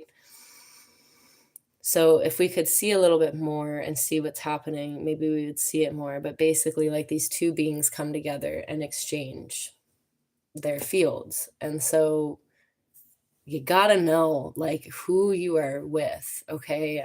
Like on huge levels. Like you could know somebody for years and end up still like having an experience where it was not the right thing. And so and it can leave an imprint for a while. For women, it leaves an imprint for a while. For about 7 years is what typically has been known. For a long time, hundreds of years, people have been knowing this, but for women only. Because we are the receptive part and we have a womb that is meant to like keep energy within it. So yeah, it's just very important. So when we interact on the lower levels, it will create habits, patterns, beliefs, thoughts that are lower. If it's just about you and your experience, that could be even self pleasure. If you're doing it in a low way, it will create that experience for you. because it dictates your energy field. Like, without being, and this is divine sexuality, without even being sexually active, your sensuality is a huge part if is a huge part of hi, call me baby tonight. Hi, sweetie, is a huge part of how you express yourself. And like I like oh I like feel so weird kind of sharing this on a space. Okay, so this is a really safe space. Polly, come through. I know you're here, but like if anybody is weird, I'm gonna be like so transparently honest. So this is for like very open and sensitive people and conversations. But basically, even as children, like why children are um, why people why children are in danger in some ways because of like perpetrators is because they are still an incredibly not sexual but like energetic being that has like a very strong presence, and other energies can feel that, and that's a huge part of it. But like your expression, artists, that's all sexual energy. Singing, dancing is all sexual energy. Painting, just like creating, writing a book, like it's all um the desire to create. And that is exactly what sexual energy is. It's a desire to create this moment, this feeling, or whatever it is, paired with the desire to have pleasure. And so there's just there's a lot to the whole conversation. But that's probably like, I don't know, I don't want to be up for forever. That's probably all I would say right now. Yeah, there are ways to kind of like look at things that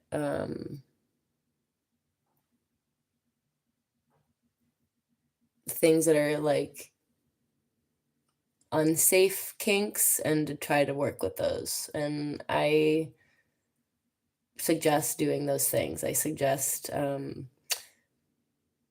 working with that because I don't necessarily think like, yes, procreative. I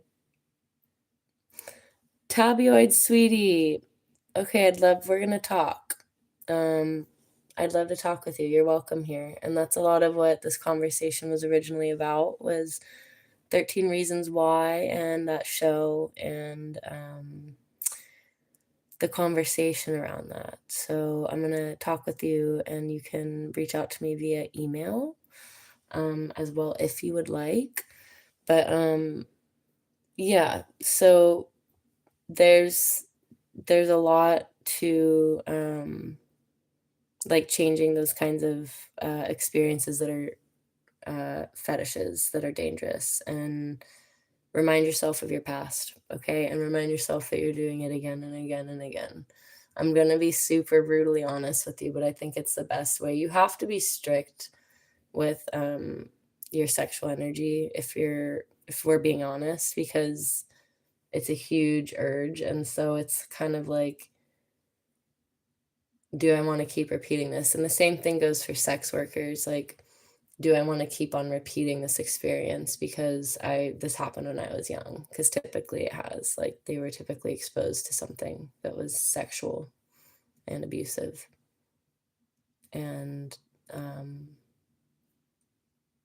therefore go into that work out of empowerment to reclaim themselves through that experience. But that's why they phase out of it. Normally, if they phase out of it and think about it, like Bunny XO is a really good example to look at for that. So yeah, it's the same thing with like niches that are out of pocket. Like at some point, if you get married to that person, you're gonna be like, all right, are we done tying each other up? Like I kind of, So anyway, that's that. Yeah, exactly, Polly. Um, so tabloid, if you would like to share anything on here, you can. You're welcome to. It's a open, safe space. If you'd like to reach out more personally, you can on my email.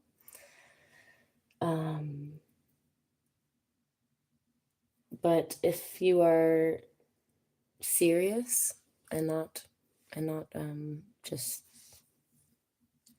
throwing words out to the abyss, um, hang in there, okay? Life can be super hard and it can get really overwhelming and in so many different ways. Um, and normally that feeling comes from just feeling an immense amount of pain. And that feeling passes.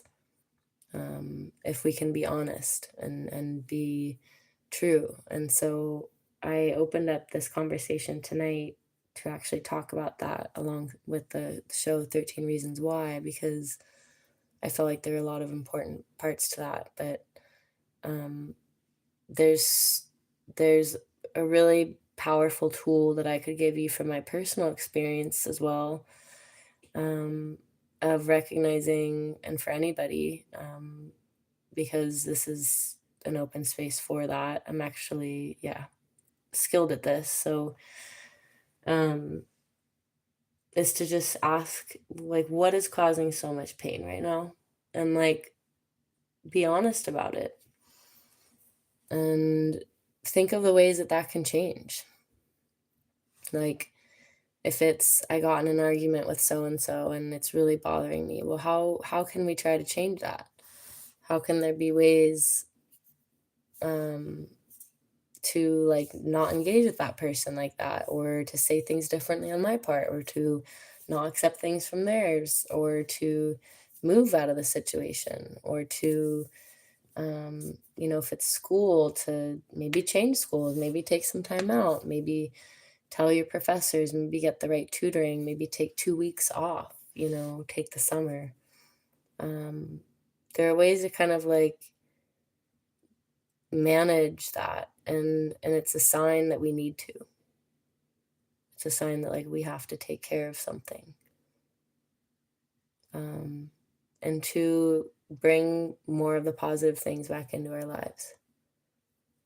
So like, what is it that you dream of and love? And what do you love to do? Do you like to go out for coffees or chai? Do you like to go walk around the cities? Do you like to be in nature? Friends, animals, flowers, hot baths, painting, sports. There's so many things to like enjoy. Um, and that makes us feel like we want to live this life. You have to find things to enjoy to want to live this life. This is not an easy life. And not right now. But it's never been easy. And right now, I think it's harder to feel natural happiness because of so many things. And I don't want to sound like a grandma, but it's honestly like tech in a lot of ways makes us very, like, just scientifically proven neurologically, it makes us very unhappy. What I'm doing right now, like, that's why I have these glasses that are blue light protection, because this whole experience will kind of make it difficult to have the right neurochemistry that we need. Um, so yeah. But anyway, I don't even know if you're here anymore. If you are, I could give you so many more tips. But more than anything, I just want to say I hear you. It's okay. Stay here. You can sub, and I'll be here anytime.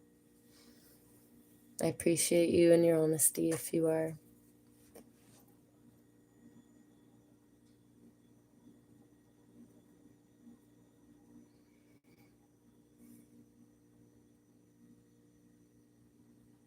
Yeah. Family. Be in the moment. Yeah. Doing things. Yeah. Sometimes just doing small things, makes us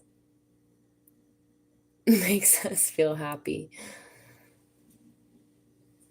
Holly got rid of that. That's so funny. Call me baby. Okay, girl. Are you still here? I want to answer this. And Tabloid, if you're still here, just tap on in. You can say I'm still here or not. Do whatever you want to do. Okay? I love you very much. And the rest of the world does and will.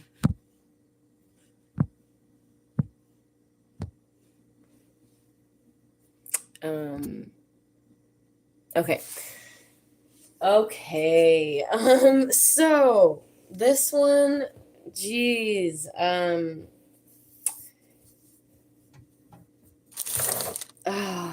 Okay.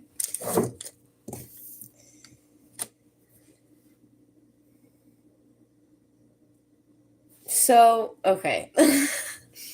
I'm gonna speak on this from and I'm gonna do my dishes. From layers of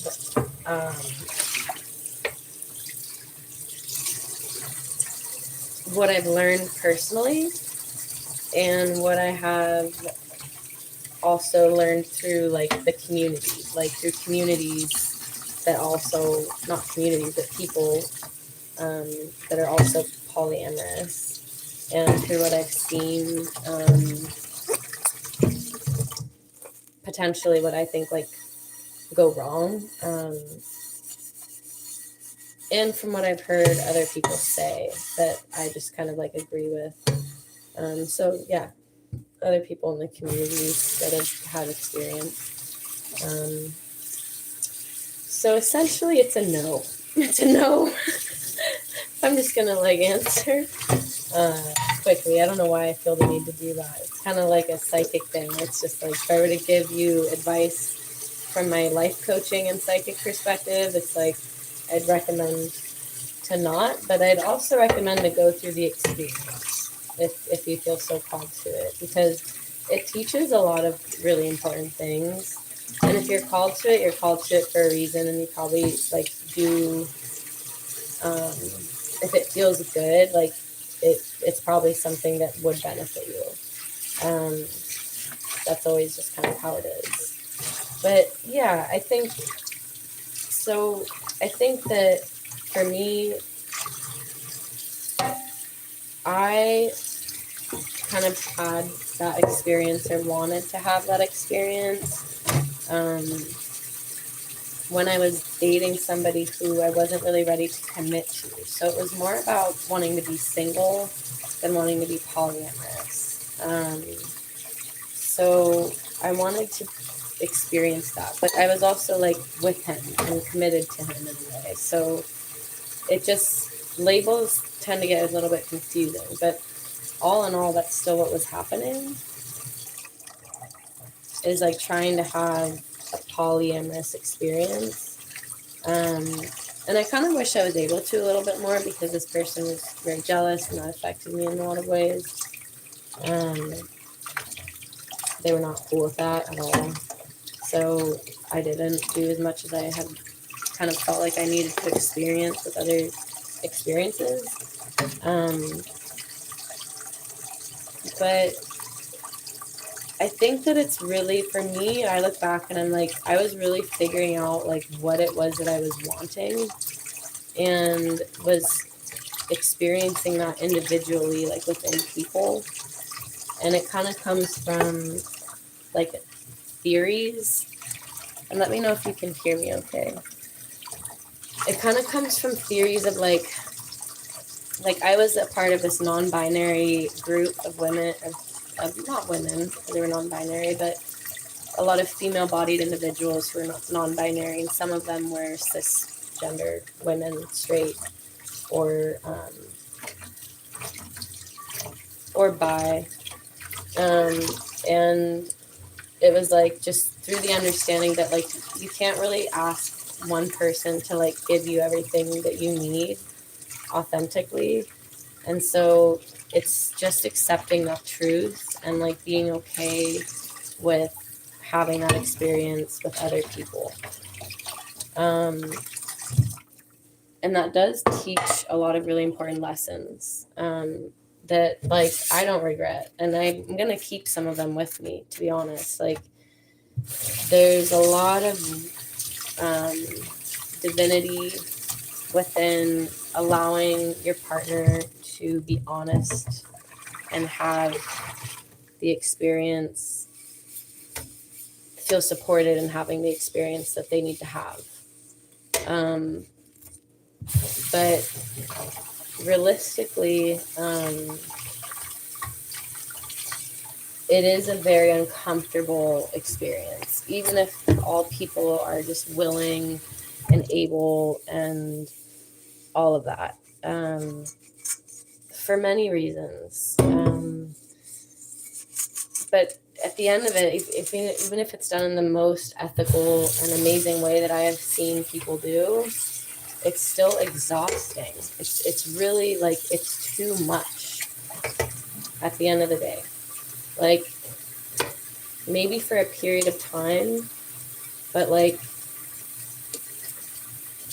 it kind of is too much. And so I am going to see how my life plays out, but I've kind of changed my belief system and been like, why do I, and I kind of always felt like this, like, why do I actually believe that like one person isn't going to have all of that? Like, what is it? That they aren't six, like you need somebody who's 6 foot? Like, maybe that's like kind of a deeper, like egoic problem that needs to be like sorted out, rather than like finding another person and like being with them sexually and hurting potentially the relationship that you have or the person that you know like loves you very deeply. And that's for those kinds of relationships that I'm really like talking about. So yeah, I kind of believe that you can find everything that you want in somebody. And I also believe that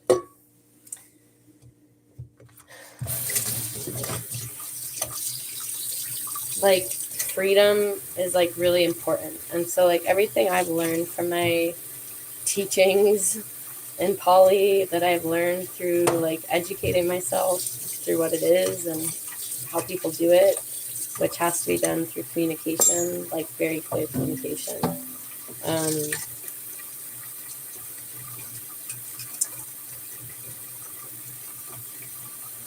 I forget what I was going to say. I'm tired. What was I going to say?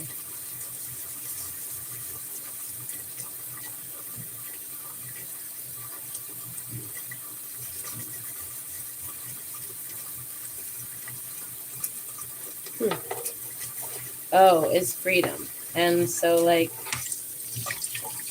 I still want to live with like kind of the principles of like being open with my partner about like your sexuality in general, like not tapering that off because you're in a relationship. So like if you are dancing and there's some guy that's like dancing near you, and like that doesn't need to like, you don't need to like close off, you can continue to like dance, like that kind of thing. Like it's just kind of a bummer how closed off we get in our lives, and I don't want to do that because I have a partner. Like I want to still be as free as I want to be, and if there's somebody attractive and I accidentally look at them, like I don't want that to be a problem, and I don't want that to be a problem for my partner if he does that. Like I want those things to be like open and like, yeah, well, she was hot as hell, like it makes sense, you know. I don't want things to be weird. I think that if I'm 80 and I want to have some other sexual experience, I should have the right to do so. Just little things like that. It's really weird, but I think that allowing, it's like kind of like you're allowed to do whatever you want, but do you want to? And I don't. And that's the kind of thing that I think is really important. And to just be like with each other on that and make it about each other. And that's what I think is really the key for that. I think that if there's any kind of lure outside of a relationship, it should always be done so that it pulls the energy back into the relationship. So That's sometimes why people do that. That's why I was going to do that and kind of was in an open relationship, because it wasn't, the relationship itself wasn't alluring enough. And so it kind of made it more alluring. If we're being honest, I think that's how a lot of those situations are. So the way that people do that is they do it in the way that it brings the attention back to the relationship, where he or she is in control of it. Yes, honey, you can go do that. And it becomes like a divine experience of like really like royalty. Like that's where you'll see this as well. But it feels like a royal experience. I don't know how to describe it. It's a very big thing to do, to allow your partner to do that. And it does feel like it does kind of feel like that higher sense of love. It's like, whoa. So there is a beautiful element to that I think I would like always like to keep. Like I want to keep that element of like, there's like, the most important thing, if we ever are going to do that, is that like there's like your whatever sexual experiences, but then there's like king. And that's like the most important part to it, or queen, is like, yeah.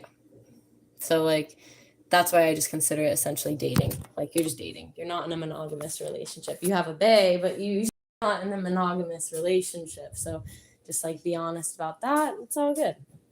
But monogamy, I think, is where like that's still a divine experience, but that's where like the true love and divinity will come forward.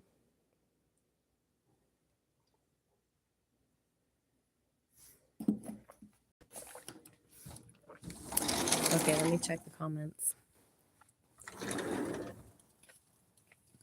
Because with two people, you can like settle in on a deeper level and you get to know each other on a deeper level. So it's after that experience, though, where people normally find that and they're like, oh shit, I know myself like way deeper. And it just goes like, boom. So now I know like the type of person that like I'm looking for on a very deep level.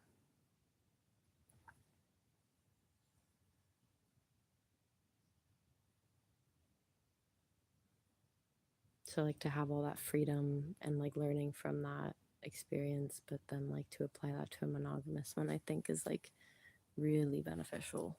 Like, yeah, I think it's like chef's kiss, like prized for gold. Go in the long run, because you can't really like, yeah, have the experience of jealousy or like any.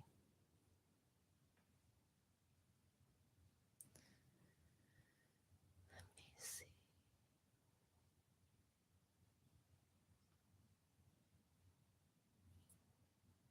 Because my BF and his wife are really awesome.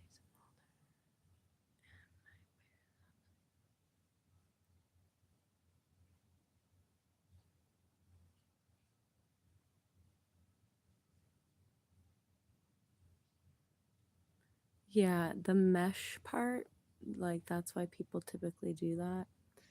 But just like be aware that like meshing, and I'm not criticizing, it's just the word is gonna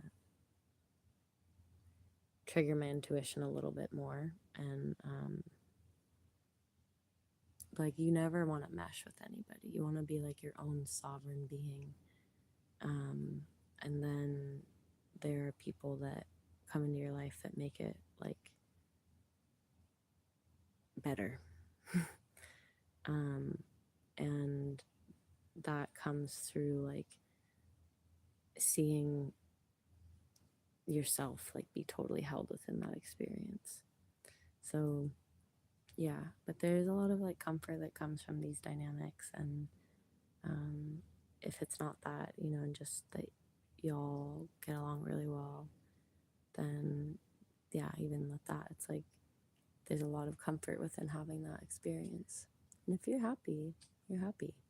And you should continue having your experience.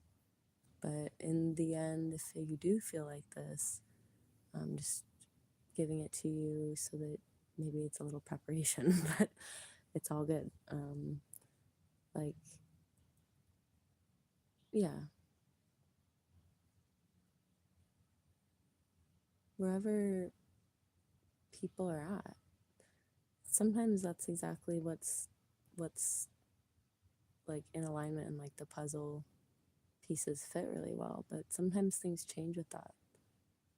Sometimes we're open to that, and then it, like, we shift and we're like, I really want to have like my person where they don't go, and it's not about jealousy anymore, because you've had this experience where like you wake up just with them, and like it's very quiet and personal and sacred. But this is coming from like shaman, like a shamaness, so it's like it's a lot deeper with two, and they know you, and it's only you and them, and there's something really sacred about that.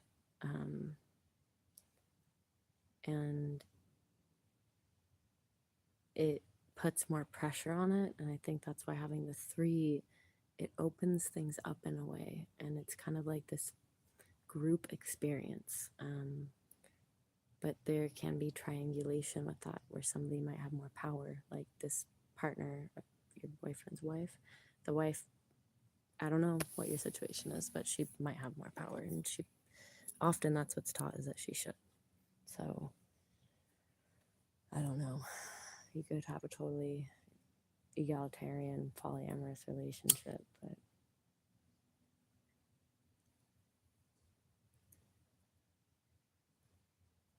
um, yeah, it's overwhelming to the nervous system essentially in the end. I'm not trying to bust your shit, man. I'm not. Like, if you're happy, you're happy. So this shouldn't upset you. But yeah, you asked for my opinion, and that's my opinion. Yeah, waking up together, having those moments. Also, just like it's too much. Like, I already, one person is almost too much for me. Like, I might need to tap out of that at periods of time, because like I can get this thing where like I start to get annoyed, and I think that doesn't happen as much with the three, and that's why, like, because we're less attached. Okay, you're more detached. You have nothing to really invest in. Also, children. By the way, that's a huge thing that normally changes people's opinions, because like, yeah, I'm 31. You're 22. I'm just saying. For my friends, we went through this at your age, and at 31, it's like, well, I'm not really trying to bring my fucking child, my baby, like into an experience where they can't fully, they they can't. Okay, like I've seen children who are raised with poly parents. They can't fully designate like mom and dad, and it's a different um, creation. And sometimes we don't always have that, so you just have more, and there is still love, but it's just like they need stability. So as long as like they're able to have that, but for me, like, it's more about like, I was talking about sexual energy exchanges. Like, there's too much energy happening with three.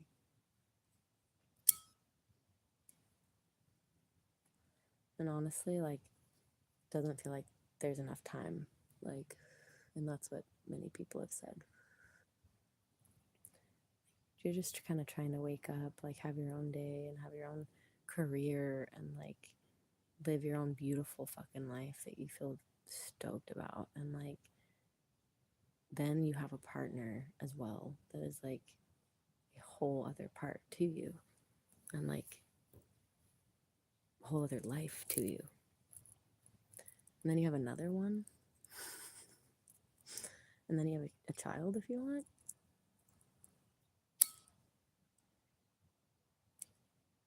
It got to feel like you can't really fit that in, to be honest.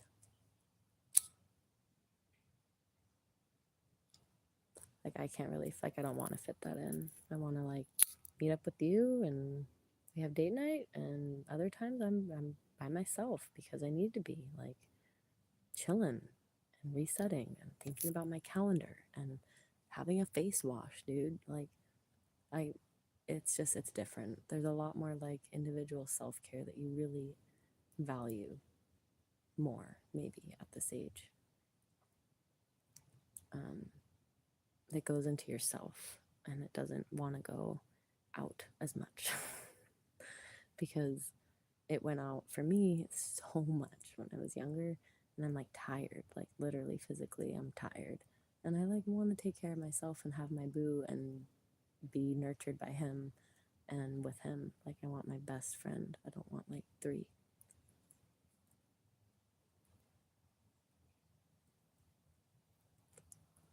Yeah, that's typically how it happens in natural progression. That's good.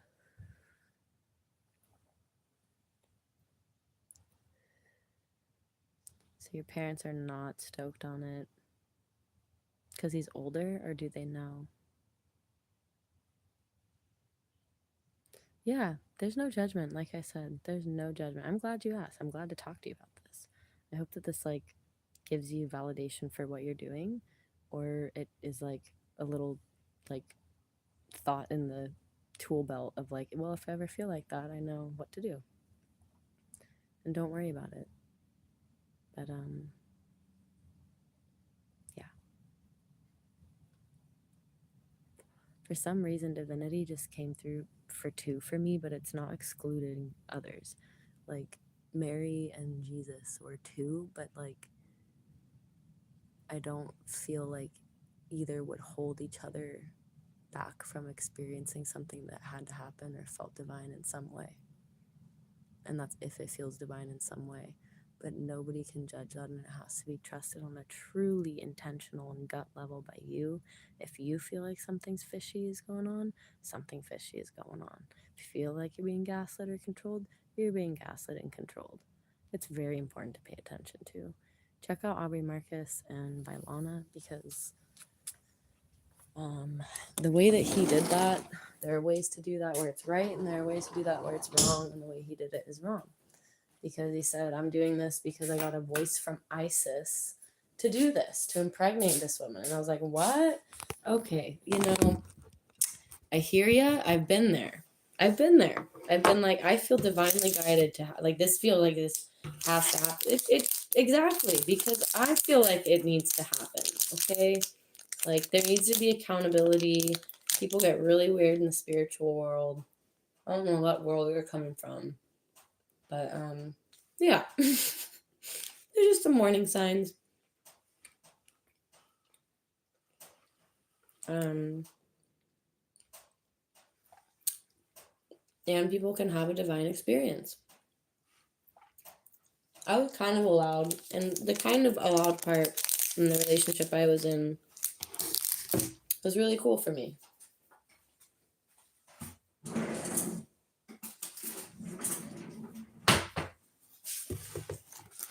And that's where the lessons come from of like for a while I felt really drawn to a non-binary female-bodied individual. So she, he, they were just really, really awesome. And I vibed really hard. Like, there must have been a past life connection, because I believe in that. That's what my channel is for. There's judgment. Log off. I'm a healer, so that's what I talk about a lot. It's my life. So I felt a really strong connection, and I wanted to like kind of see what that was about. Like, just like hang out. I'm not saying anything would happen. I wouldn't really want anything to happen. But just like, what's the vibe here? And I can normally figure that out because I'm a very loving person. Like, hang out and love on people. And yeah, I didn't feel like I could really do that. And this was the woman. I was like, for real? But it was kind of like, well, yeah, you can talk to her, figure it out. And I had to like explain it. Just a very conflicting situation.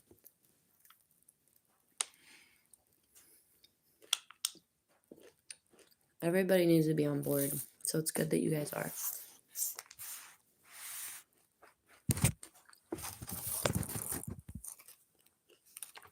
No, you're good.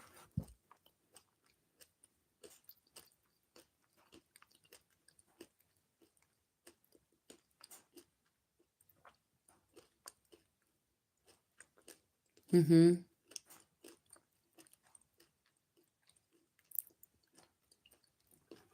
Yeah. Can I ask you an honest question? You don't have to answer it either, because I've been there. Does it feel like supportive in a parental way too? And no judgment. I would answer yes, like if I felt that way. And it doesn't have to be something that we look at with shame. It's just like, yeah, if that's true, I've felt that way. Actually, from somebody even my age who is just very much like that. And it can feel really comforting to kind of be like, have somebody who kind of has like a role, or two people who have a role like that in a relationship.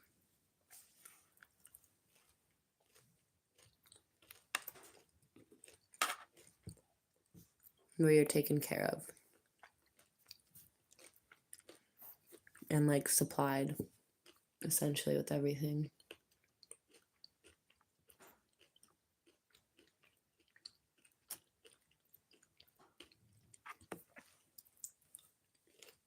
I had that not through older. I dated somebody who was older.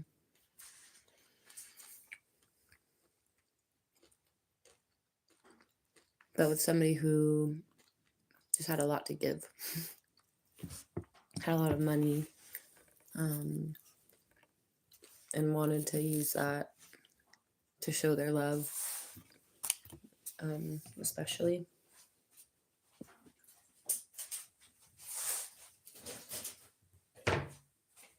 So there are a lot of different ways. And in the end, it just seems to matter if it's healthy, and if it's easy and makes you happy. But sometimes like ease isn't the truth of life, so you have to watch that. Like total, like there are no problems is a little bit like culty.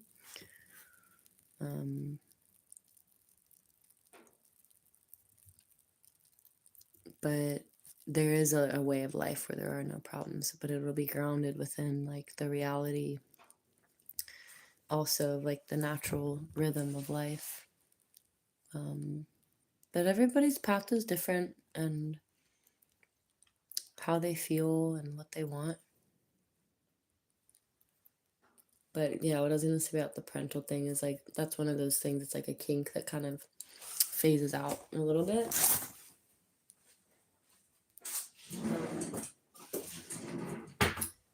Or at least if it doesn't work out, if it's not like right, then it will, because it's not right. So if it's in like any kind of an unhealthy way, if there's control, if there's a hindering of growth, if there's like a overbearing mother kind of vibe or father, and just overall like living, I believe that like living within your full power is like living within your full power. So like being a fully autonomous being, I was gonna say like a fully autonomous adult, but like some people, like their full power is within being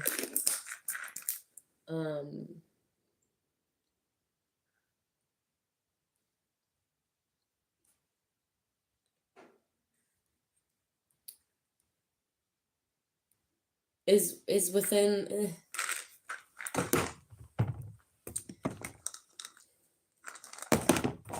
is within being within a certain role, and not being quite as like well like rounded, within every part of them. And I, as a life coach, like really kind of push for the well-roundedness, because like life gives you lemons. And things happen sometimes, and like, for example, fully depending on other people, I don't know how good of an idea that is. Like, whether it's for living space or money or, whatever. I don't feel like that's a super solid feeling for me. I'd like to. I always had dreams of being my own powerhouse, so I'm kind of on that track. I'd like to have a whole situation with my.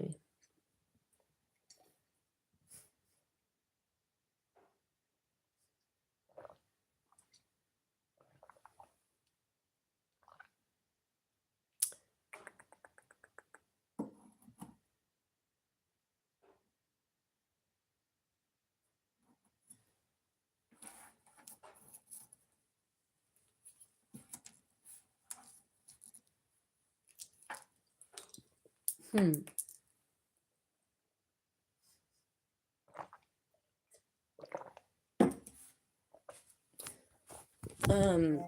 So,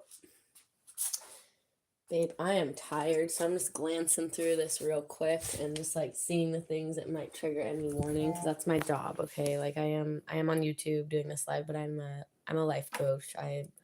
It's my job to read the energy. I'm psychic. I have to see. So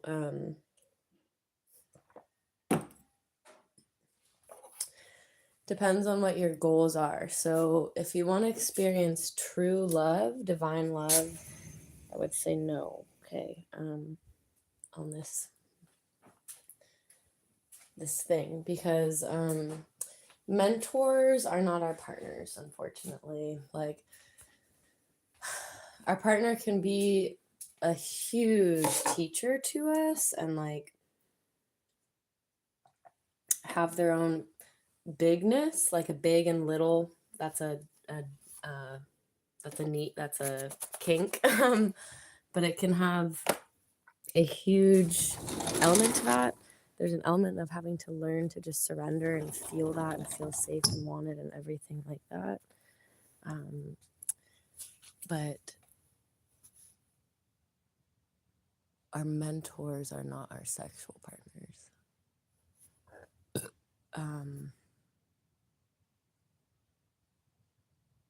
Like, you don't want.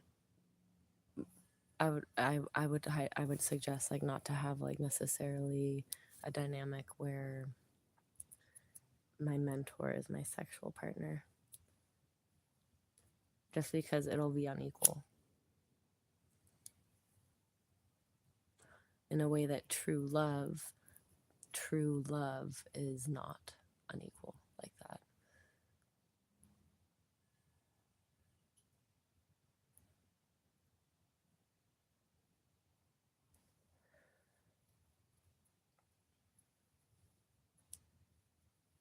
And just watch out for grooming. And check out Vilana and Aubrey Marcus, because I have a feeling that you'll learn a lot from that. And it sounds like you're in a great situation. So, I mean, don't worry about this. Just, this is my advice from, I know, like, it's not what you want to hear. But yes, I'm also looking out for your sweet, young 22-year-old self. And just watch out for the grooming, the worst of the things. And because I got groomed into that for sure. Not into a poly, into a non-poly. And but the person who I was with that was non-poly was grooming my ass like crazy. So I know what grooming is, and it was a mentoree who's the one with a lot of money, and he's like, yeah, you can do this, but it was controlling about. It's just, people can get weird in those situations. And I think that just like feeling protected and young is like really beautiful. But I'm also a ferocious and powerful woman. And anyway, Polly, you LOLing at my groom comment. I got him one, but it sounds like in a good situation. See where it goes. But don't be surprised if you feel like you want one partner. It's okay. If that happens, people get so like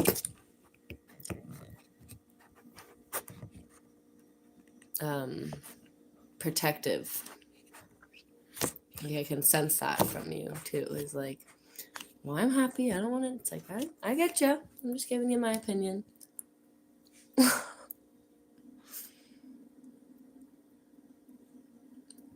I know. I was thinking it.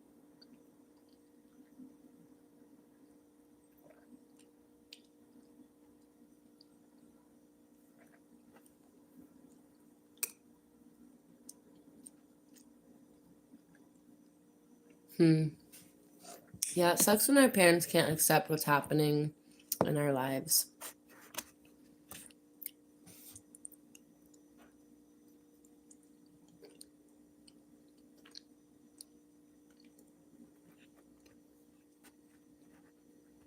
But they might not accept that, you know?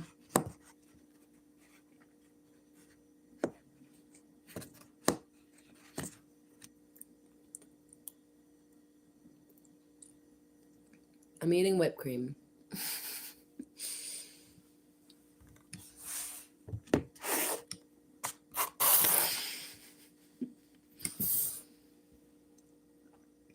No overbearing.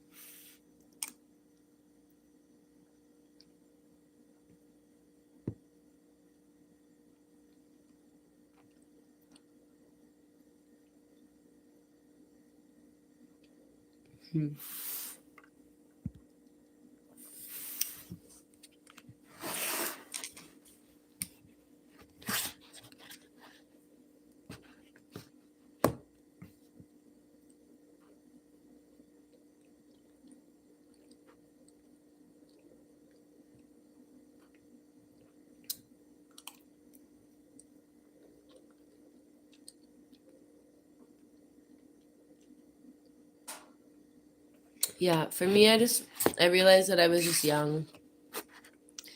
And I was just trying to like kind of experience things without like committing to one person. It comes from a fear of commitment. I know. Not what I thought. But I've looked at it.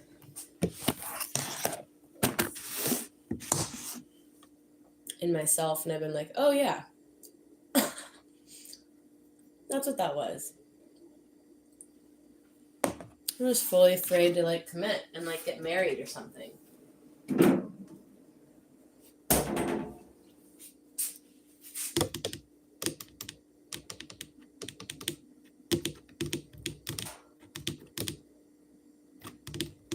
Yeah.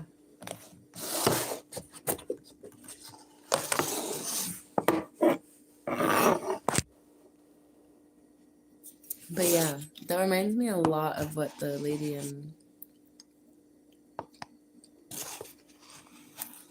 the third person now in Aubrey Marcus's marriage.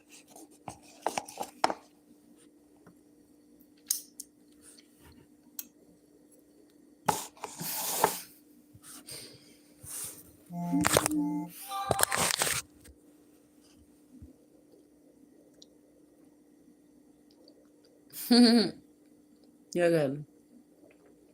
You're totally good.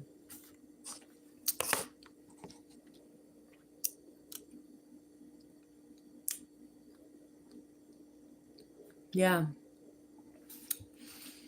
I would check them out.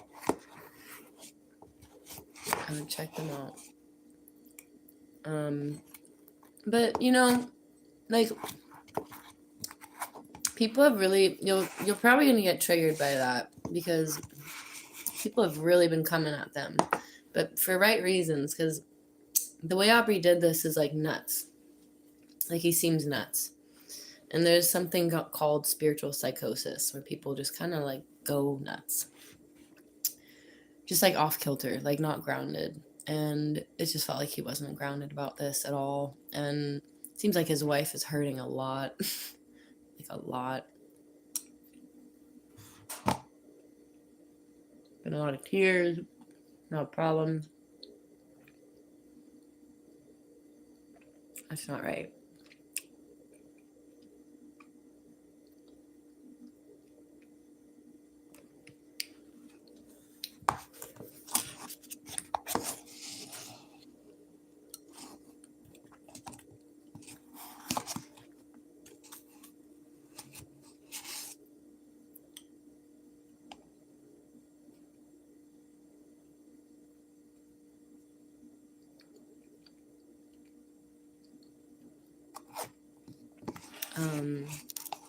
And people have really been criticizing them. So that'll be triggering if you see the comments. So just warning on that. But yeah, also sometimes people are like youth stealing.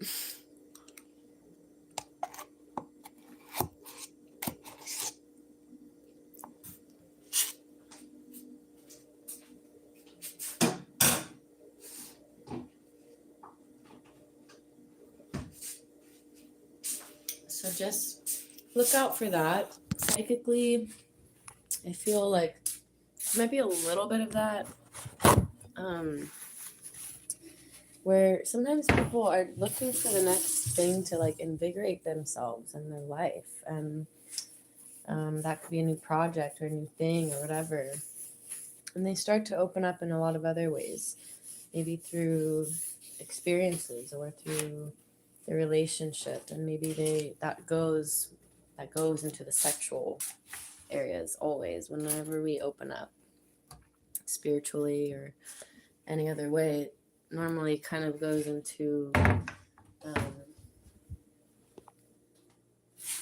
opening up to greater levels on all levels of ourselves. And so sometimes it's only in that level of sexuality, but when people do that and they want to it's like they walk around like curious and looking for the next thing of where is this like moment of light and life and what I'm looking for. And then like something walks in that's like young and beautiful and has all of that life and light. That's like, if they are open also like sexually to experiencing that, it's like an instant invitation. So the reason why you can also feel wanted is because like you are quite literally the energy source of that entire situation. But it's also kind of like not necessarily always valuing yourself in the ways that you actually can be valued, which on your own level, like somebody of your age range who is of equal maturity, if not more, would be able to do. And I know that just sounds unfathomable. I'm sure. Did not think that those men existed at my age either, or at your age. But they do. And that's the whole point of what I said earlier, is that believe that what you want really exists. That's why I made that short on my channel like a year ago. Hey, Travis. What's good? So, yeah. That's all that I would say. It can be very interesting.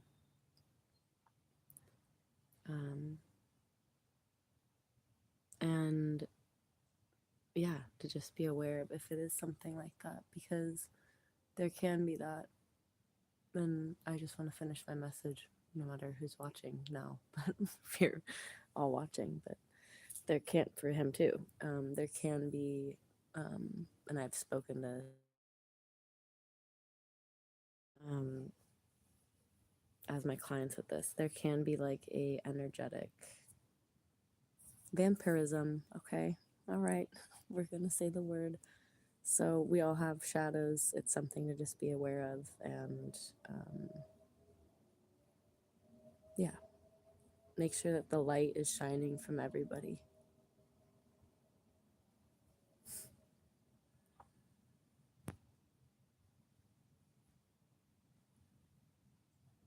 Oh my gosh, it's just like loaded.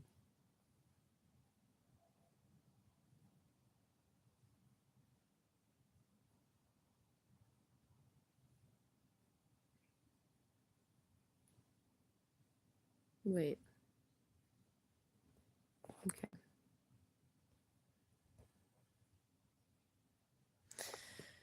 Okay, let me check the message.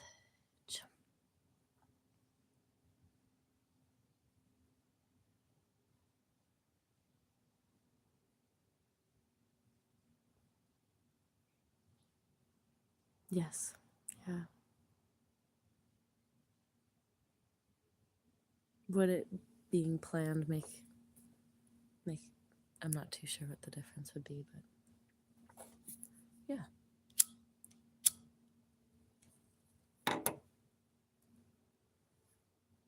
People have many different experiences.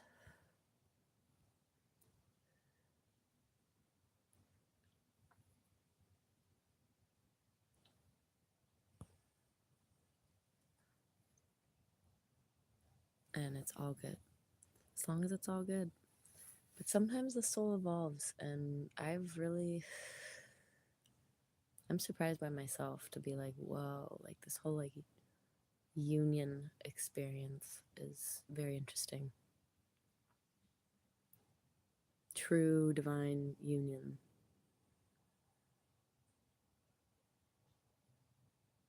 And I'm very excited for it. Like, ooh, I just got really like chills from the excitement. Like to find somebody who reaches like all of these levels. Like the things that you're saying that you like are things. They're not necessarily the thing, right? And that's always what it is. So like to feel safe and secure, and there's immense maturity and whatever the elements are. But I'm excited to find everything that I want in somebody and be just like floored and feel like it's a gift sent from God.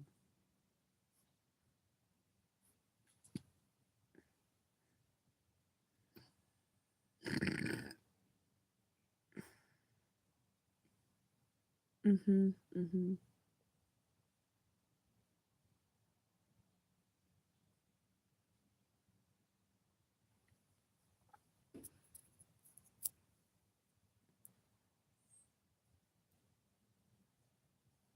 Yeah, that's cool. I mean, that's great.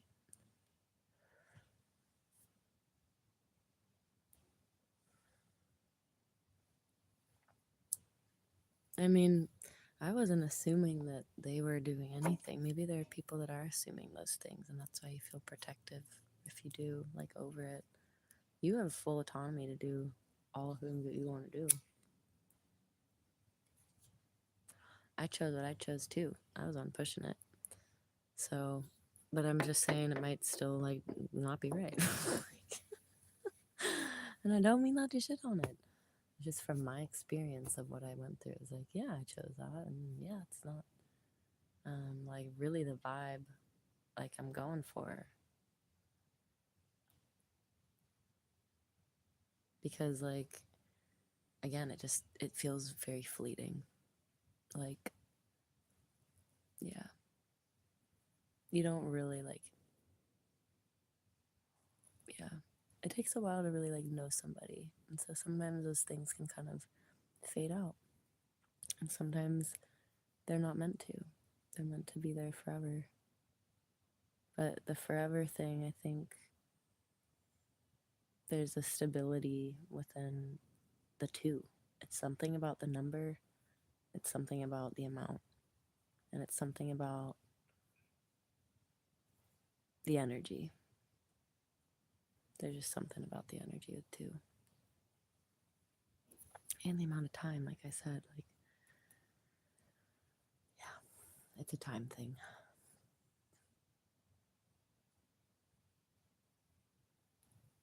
It's an all of it thing. But anyways, y'all, I need to go. So I'm gonna get going to bed.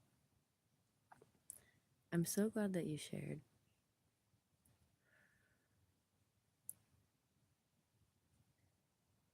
It's like kind of like that, Polly, but like even that, like you don't.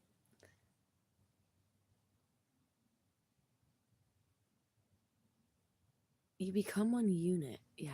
Like you don't become like one being. You always want to like not enmesh. Like enmeshment is a real quantum physical experience that is so fucking shitty. When you lose your personal identity, it is so fucking shitty. Okay, it's like the worst experience of like feeling in your body. I'm going through it right now. I'm getting out of it. It happened with family. Not chill, man. Not chill. Like, no. Like physically and biologically, not chill. And so like, yeah, you become one unit, and like that's the thing about like the two. There's something about the two. Like, you can focus on like you can focus on this thing. When there's two more of them, it's like there is a triangulation that happens within the movement of it. It feels more circular. It feels like it's more wholesome in a lot of ways. But because something is different, something isn't being, they're all equal.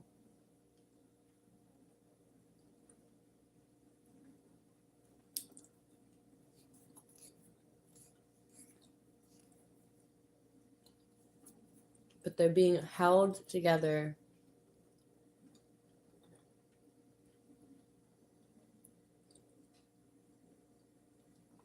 only by that structure. Like, there is no, is there just two?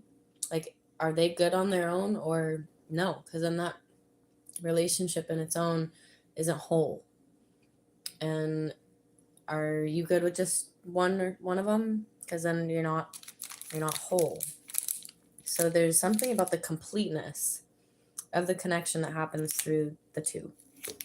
And that's a divine union, holy union, probably from Yeshua himself.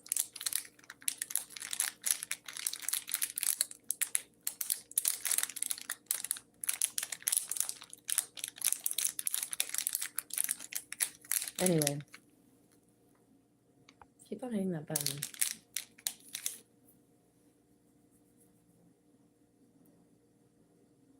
Yes, I need to sleep. I just wanted to seem like they did an Amber. Everyone here? Like where? Yeah, I don't think that they pressured you into shit. Doesn't sound like it. But I'm telling you, from chica to chica, just experience of mine. You asked what I thought about polyamory. That's the wisdom that I have learned. I'll never take it. I'm a wisdom keeper. I'm gonna put my phone like this because I don't want to hold it. Oh, one nice piece of chocolate latte. Yeah. There's something about the detachment to it. Yeah. Oh, girl. Yeah. Okay. Well. Yeah, I'm in California. I don't like to say where I'm at, but there's not many people around. And that's the very common thing, like I said. I was in a non-binary group. We went to festivals and performed. Like, we had speaking about this stuff.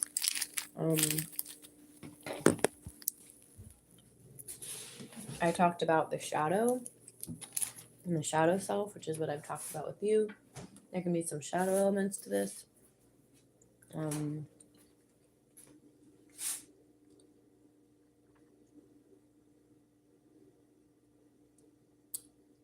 we talked a lot about non-binary things and polyamory and women's rights and reclaiming the word bitch. So anyway,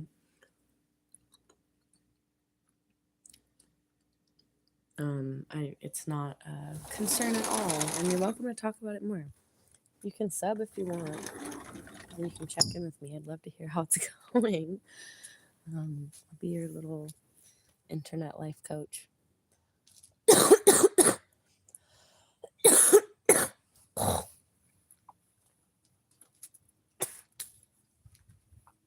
As I smoke my pot and cough forever.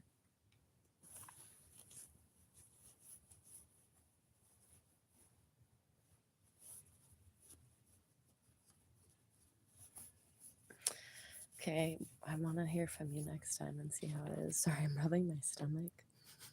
My stomach's been odd.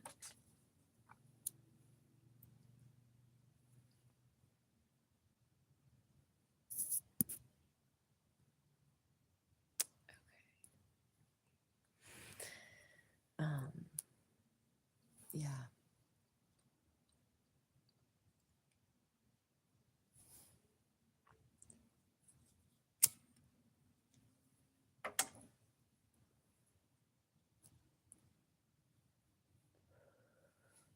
It's almost like people that I knew that were having this experience, like we got too comfortable, like they got too comfortable, very comfortable, and then ended up later in a situation, like it just was so easy, where everyone's open and like, wow, I have this great connection with this person where I feel like this, and I have this person where I'm like this, and it feels like everything I want in a way. And then like walked into like situations in life where it was like, oh shit, like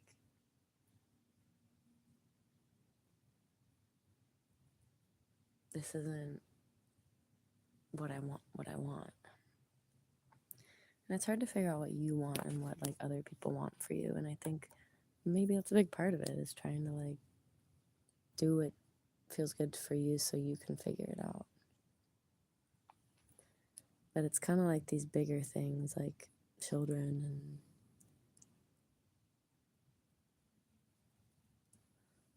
for me, like believing in this like one person for me. And I still believe in that. Like it just like came back to me where I was like, I'm gonna be open to that for sure. Like, yeah. My best friend. Yes, me too. I know, me too. I need to go to sleep. My ice cream is done.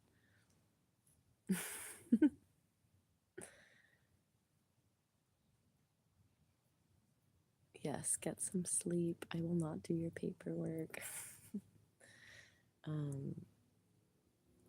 It's so good to hear from you though and chat with you and have another beautiful lady friend who's on here. Because there's a lot of men, and I love it when I connect with other women on here too. And all the blessings to your situation. It sounds like you are feeling happy and safe and loved and enjoying your experience right now. And that's what matters. You'll see. You'll just see.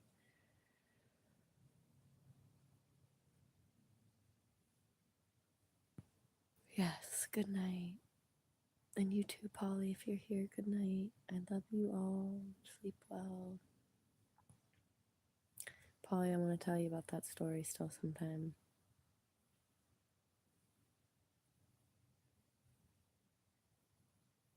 so I will.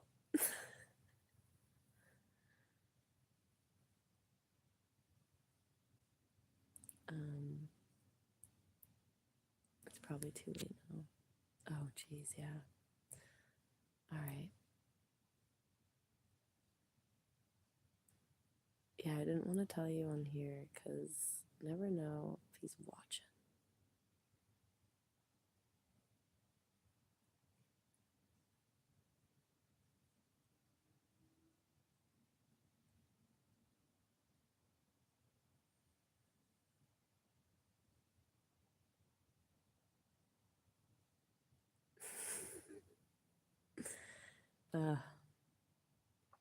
What a challenging one that was.